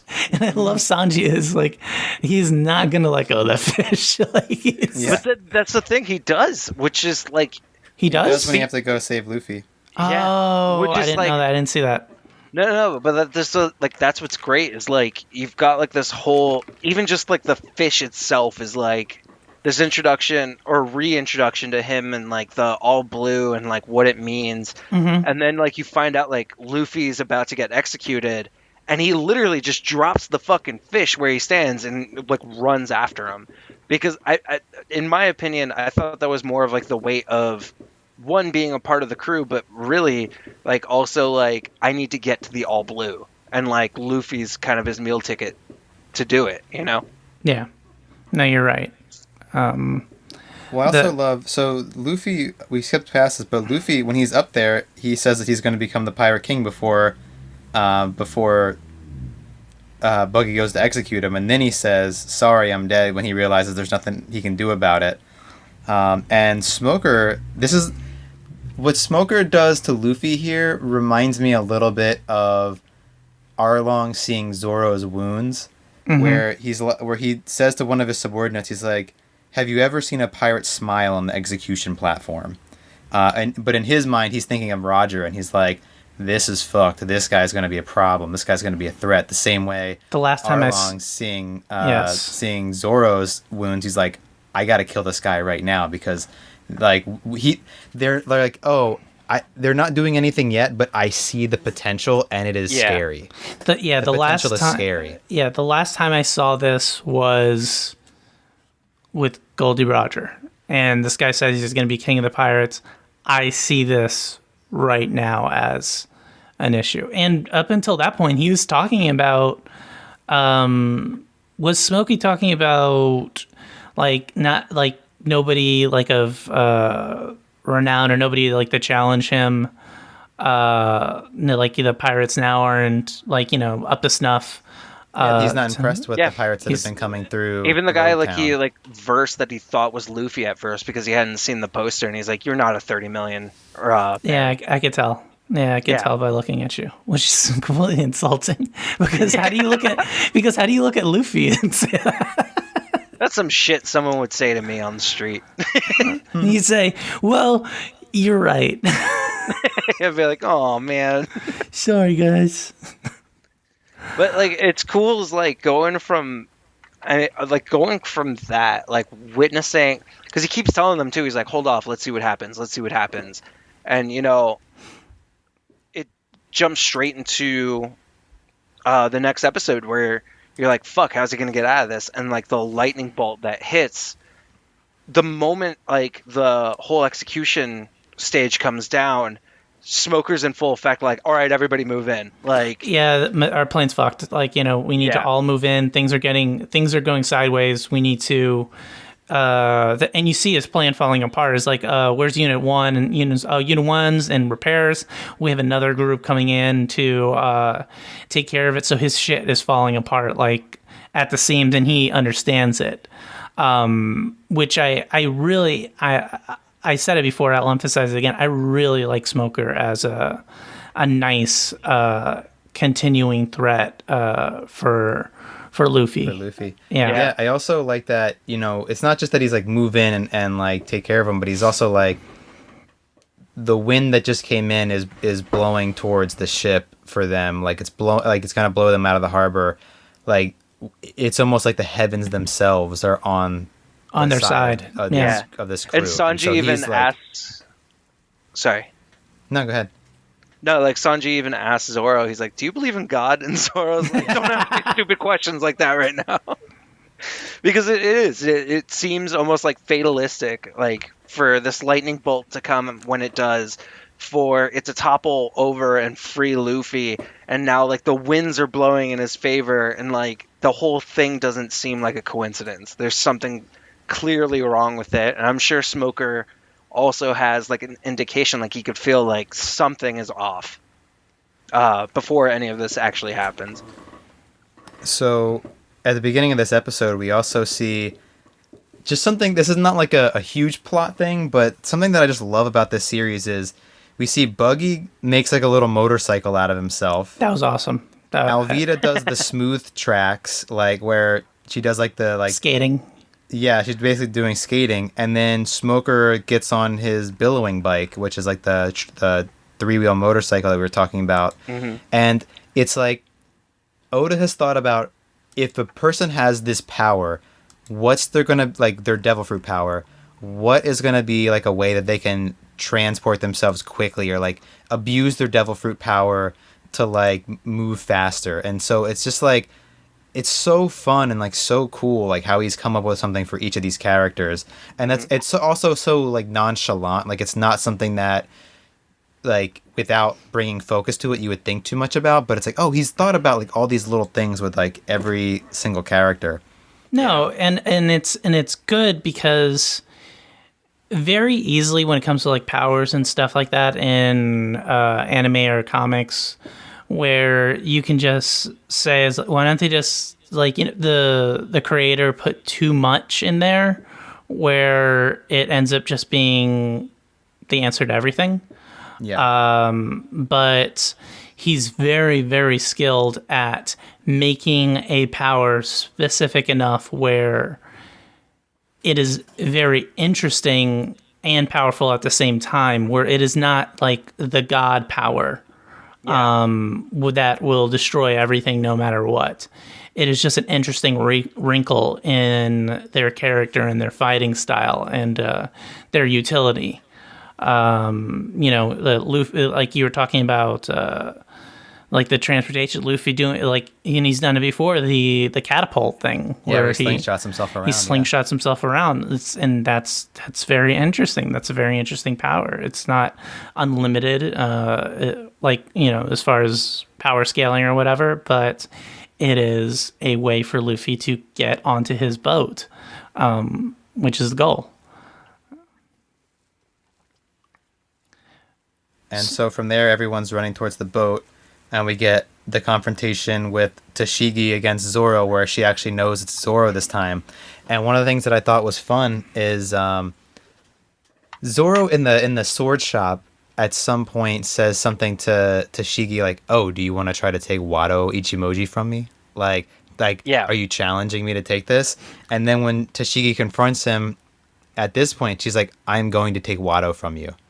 And I love that little flip. Now, obviously, Tashigi doesn't win the fight, but I do like that she gets some good parries in, and like she shows that she's competent. She just can't beat Zoro. Yeah, she's Sergeant Major. She's not and she's not a bullshit captain like Full body. Full body. Like, you know, she's a legit deal. She's a young, maybe like green. As a new officer, but and she's also in it for the right, like, you know, the right reasons potentially. Like, you know, she's like, no, you're a pirate. Like, you know, you guys are criminals. That I'm gonna take you down. Which I always like the dichotomy between, like, you know, these people. So far, everybody on Smokey's crew is in it for the right reasons, or the reasons that they signed up for, right? So it makes it a very interesting dichotomy of they're gonna fight their antagonists. You don't necessarily, at least me, I don't necessarily want, like, you know, either one of them to go down. So I enjoyed that a lot. I really enjoyed too, like, when she does confront Zoro, and she even says, like, a sword like that shouldn't be on, you know, a bounty hunter like yourself, or whatever she had, like, worded it. There's that moment where Zoro's like, all right, well, come and take it from me, and he gets ready to fight her, where, like, I felt like Zoro was eager to fight Tashigi because it reminded him so much of Kina. Is that her name? Kuina. Yeah, I got that feeling that it was like there was something reminiscent there. Obviously, she already looks like her, but I feel like Zoro was trying to scratch an itch that he couldn't have since he was like a kid, where he's like, maybe I'll get like the same feeling of fighting Kuina. And even like at the end when he gets her pinned and like dismounted from her sword, he ends it with you don't like deserve the sword, or like something to that effect, where he's like, you can't have this sword.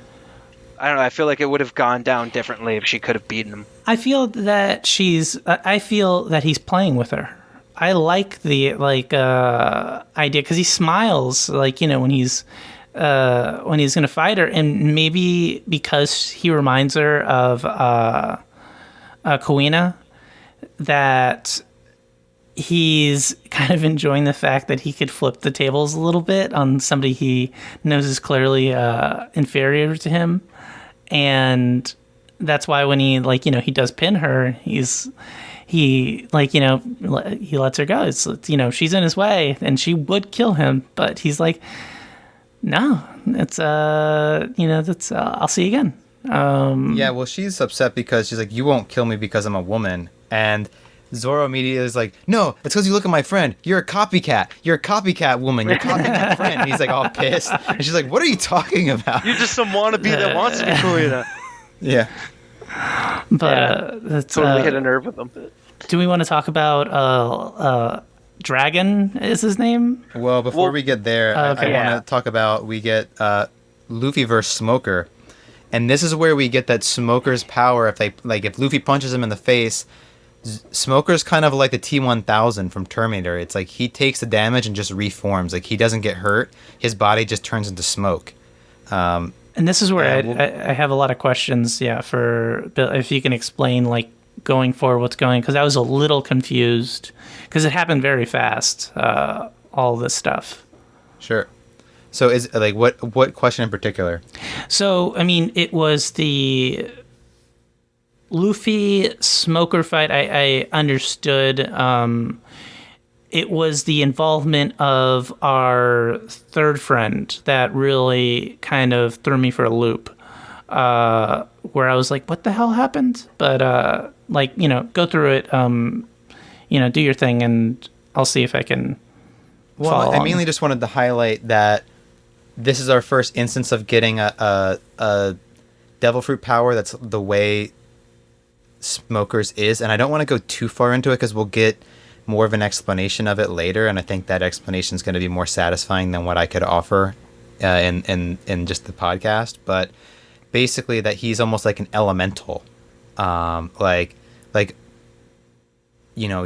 punch him and he just becomes the element of smoke. It's not like Luffy where you punch him and you punch. Well, Luffy is also on some level an element, but not the way that. Basically, there's subclasses of devil fruits, and Smoker's is a different one than Luffy's is, where he becomes like this element of smoke, and so he can't be punched. He can't basically be damaged by Luffy because if you try to punch him, he just becomes smoke, and your hand just goes through him basically. And so this is where we get Dragon coming in. And so I wanted to, what were you guys thinking about Dragon? Because Lou, I don't think you remembered Dragon. And I didn't remember Dragon, but the thing that I thought was really impactful with Dragon was everything leading up to Dragon revealing himself to Smoker was, you've got Buggy and Alvida, who are tenured pirates who have had a bounty on their heads that is very large for the East Blue before Luffy showed up. Alvida's was like 1 mil. That was nothing. Still, they're tenured. They're I know. They are pirates that have been around for a minute. And when Smoker comes through, in one shot, captures all of them, right? And gives you, first of all, it gives you the introduction to the element that stops devil fruit powers, which is laced on the net. But you also have this. So what was that?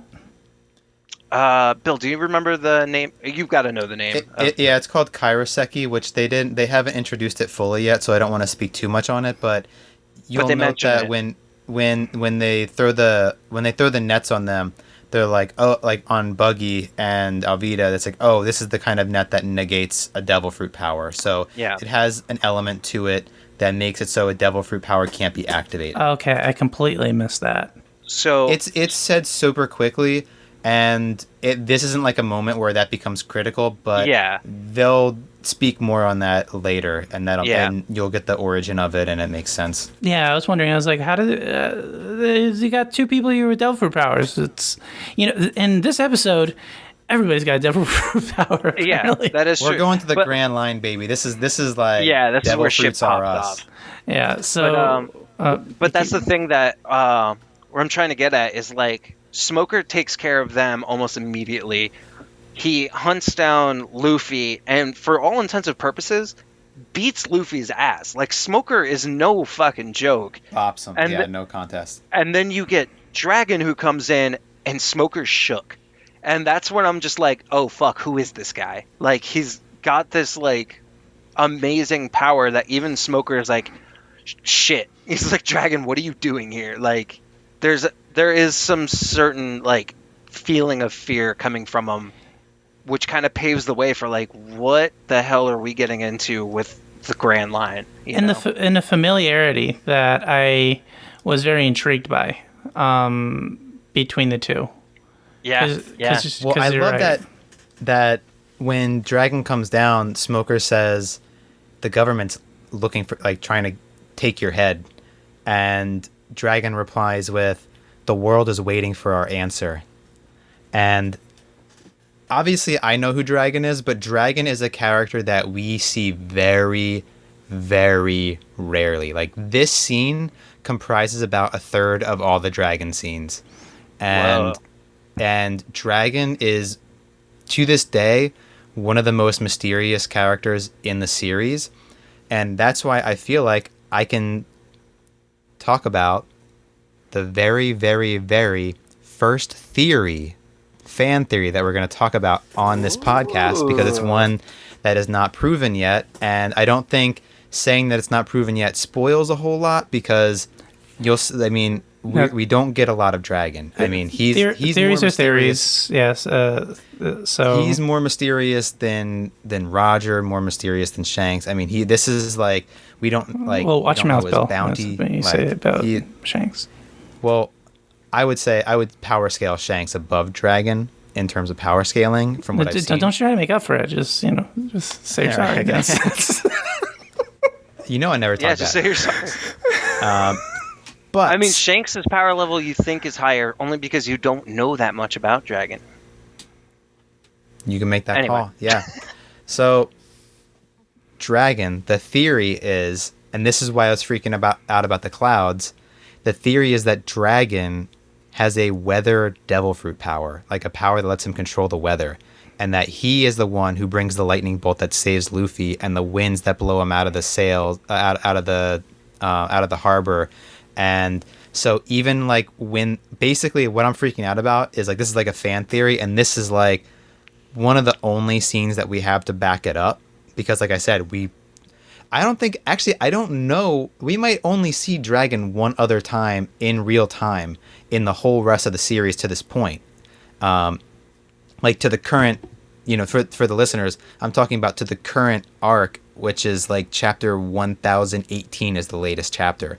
Up to that point, I think we hear his name, we hear things about him, but we don't see him hardly ever. So this is one of the only times that his presence is, felt. And in that time, there's all these crazy weather things happening. And we haven't had another character with a devil fruit that influences the weather quite like this.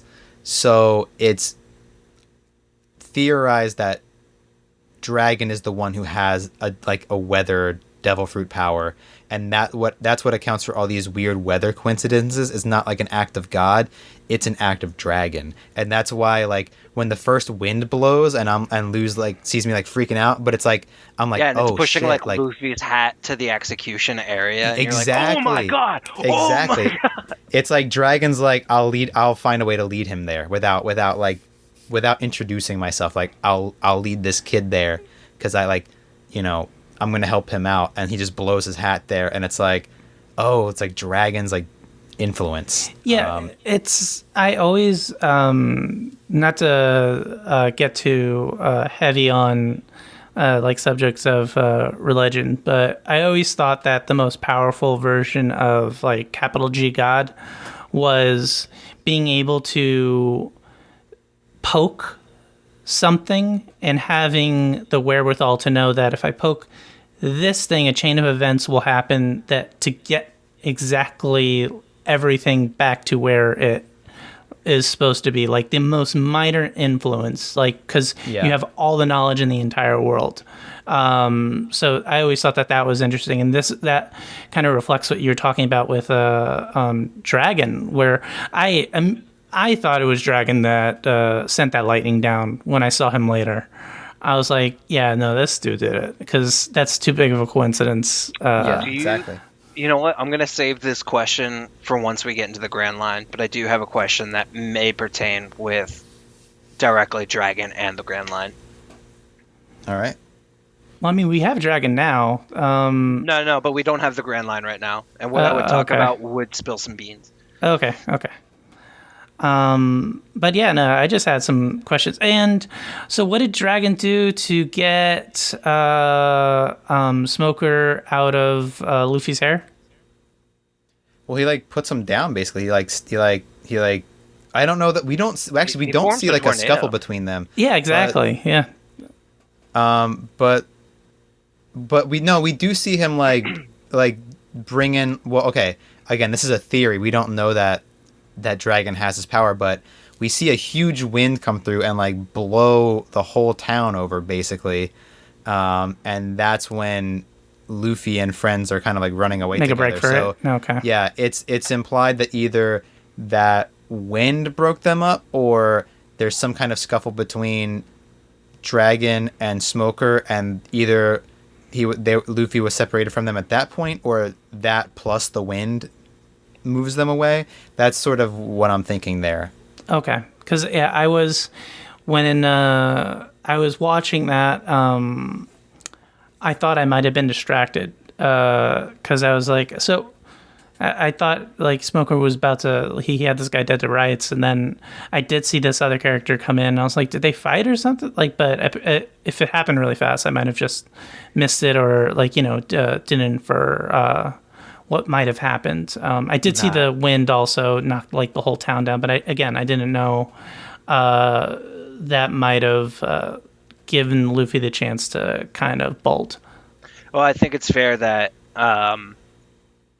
that Dragon is the person that brings in a tornado that separates it. Because, like, at this point, we know Luffy as a character. When the fuck does he run away from a fight?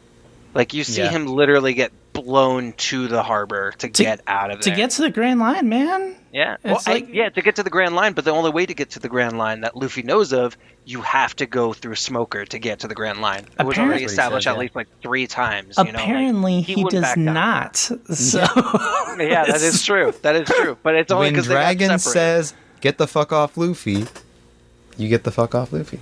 That's true. Unless Shanks says.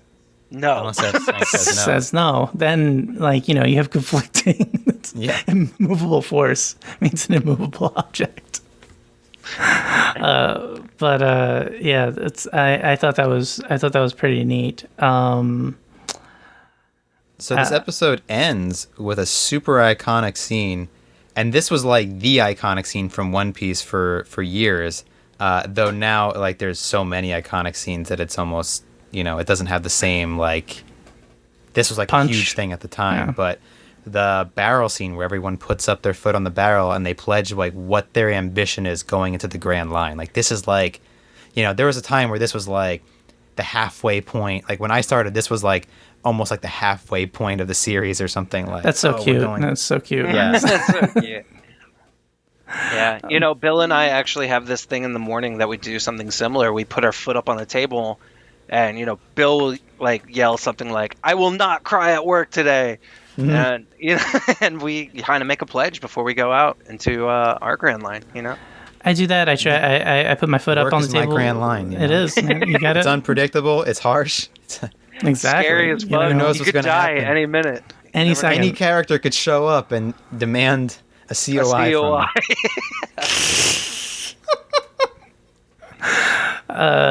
What was you just messed me all up. I like during that whole pledge, everyone's listing their ambition, and you clearly see Usopp's face, and he's like, "Shit, what am I gonna say? What am I gonna say?" The whole time. I thought that was really good. That's how they ended. What's kind of was there a little coda at the end, or like a little flash of something towards the end? I forget. No, it was a freeze frame of them just going into like harsh waters before the to be continued. So are they in the Grand Line now, or like are they officially? No. There's going to be a very definitive. Actually, so the next episodes that we're covering is going to be a filler arc, And I think this is such an egregious place to put the filler because like the next episodes otherwise are them like going to the Grand Line, and that's such a like if you're like looking forward to that and then you just get this random filler arc, like if you don't have the option to skip it, oh my god, I can imagine that being so frustrating. Well, like, have you seen any of this filler content that we're about to foresee? Have you watched any of this? Let me see which this one is. Because we're leaving pull it up off real quick. them leaving the island and being chased at this point by Lougetown. Buggy, Advita, and being chased by Smoker. Oh yeah, well Which- this is also we get that Smoker, Buggy, and Alvita are basically all going to the Grand Line to chase Luffy. Yeah. No, Oh. I haven't seen this filler content.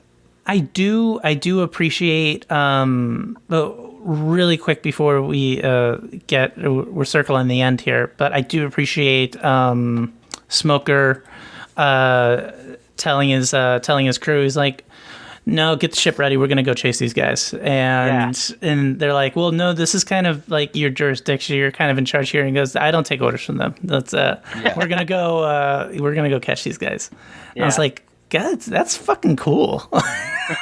Well, yeah. Well, it kind of comes back to what you said a little bit, or maybe it was Lou who was talking about like maybe what he got out of seeing Roger's last words is this is the kind of pirate that I want to catch, and so he sees Luffy going out, and he's like, this is that kind of pirate. Like this is the kind of pirate that I want to catch. Kind of answers Justin's question: who caught Goldie Roger? You know, who's gonna catch Luffy? It might be Smoker if he's willing to just drop his post and like, no, we're fucking going to the Grand Line. We're like, getting this guy. No, we're on a mission, Commodore. That could be dangerous, though. I have watched enough and read enough history books to know about admirals and captains that get obsessed with catching certain groups and certain types of pirates where they completely go off rails and like off map, where when they see them again they're just like they're like shells and they're basically done, and they come back to find out that they've been like decommissioned and all of your status has been taken away, so it's a very dangerous game to do that, especially I would assume on the Grand Line. Also, really quick, the Red Line and the Grand Line intersect, right? Yeah, so the Red Line is like the Grand Line is the linear ocean that goes through the center of the world, like through like the North Pole to South Pole center. Okay. And then the Red Line is almost like a Equator. like an equator that goes vertically through the world. Okay, so latitude, longitude wise. So yeah, the Grand Line goes up, down. The Grand Line goes west to east. Red Line goes north to south. Yeah. Oh, okay. Northeast. Yeah. Well, it also doesn't help when they label the oceans, like the North Sea is like North Blue is up left. It's northwest. Yeah. And then So yeah, that messed me up a little bit, but I just wanted some clarification on that. And I'd be like, if you're gonna find the One Piece, it's gonna be in the center of both of them. Look at that, just X marks the spot right there. I just wanted some clarification there. I remember thinking something similar too, and luckily they do explain there is an entrance to the Grand Line. You can't just enter wherever you want to enter. Yeah, they talked about that in the last one, where there's basically one way to get in that's semi-safe. It's going in other ways is not preferable. Yeah. But do we want to discuss now what we want to do with this filler arc? Do we want to watch it? Do we want to skip it? Do we want to do a special episode for it? So this is gonna be a fun one because part of the fun of this podcast is I haven't watched most of these filler episodes. I mean, I probably only watched 10% of the filler episodes of One Piece, so it's gonna be my first time seeing these episodes. Cool. That'll be fun. then we'll definitely go through these. And we can see, Bill, if I were to ask you what is the episode numbers that we would be going through, what would you say? Well, if I were asked such a question, I'd say the episodes are going to be 54 through 61. Okay. 54 through 61. All filler, all killer, baby. Love it, Bill. Love I'm it, excited Lou. for this. I'm excited to see. This is going to be what I feel like is going to be a first, is watching Bill's genuine reaction to One Piece episodes he's never seen before. Actually, and you know what? I want to talk off air about a nice little change we could do to the structure of the show. We're gonna sprinkle in Fast and the Furious facts. Oh my gosh, that would be great. That would be fun. Lou's obsessed with Fast and the Furious right now, even though he's never watched them. You never had your car, Lou. I can't wait. Everything's about family and Vin Diesel. Everything. Let me tell you something. It's dumb as all hell, but boy, is it a joy to watch. It's the escalation is fantastic in that show. And the quotables are even better. But it's on HBO Max. Just hop on there and you can watch, I think, most of them. I'm looking forward to it. Yeah. So you guys, episodes 54 through 61 are going to be our next ones to go through. Does anybody else have anything they want to bring up before we close out the what do we call this? The Lougetown arc? Loguetown, yeah. Logue. Yeah, that's what I said, right? Yep. Yeah. Justin, Lou? what's that old saying Shanks used to say? Oh, well, I mean, before I talk about, I could talk about Shanks all day, but before I talk about what Shanks would say, wanted to let everybody know that we are live on Spotify, Apple Podcasts, Google Podcasts, YouTube, Pocket Casts, and everywhere in between. Our Twitter and Instagram are up and live. Hashtag for each is hashtag the strongest pod. So if you like this show, you like anything that we're doing, go give us a like. I've been posting episodes as they come out, at least on Twitter. I got to figure out how Instagram works. I'm an old man when it comes to that sort of thing. Thank everybody who listens. I know personally that the last episode lacked a certain piece of audio quality at certain points, but anybody who's sticking with us, I want you guys to know that we are constantly looking to improve this show and make it more and more enjoyable for you guys. So I appreciate everybody who's still listening. And for those of you who are listening to that past episode, you gotta admit it's kind of fun that I sounded like the Colonel from Metal Gear Solid 2 at times. It's kind of fun. I wish I could do that more often, but No, that's definitely something I would like you to do more often. Work on your voice, Bill. You got to sound more like the Colonel. Yeah. But on all this, on everything there, like, subscribe. I want you guys to introduce this show to your friends, your moms, your baby mamas, your babies. These kids, they get iPods fast. You download the very, very, very strongest podcasts on there. They're not going to go wrong. It's going to be real easy for them to get into. But besides that, I want to end with a very, very serious note. If you guys aren't aware, when Shanks says no, I'll see you guys next week.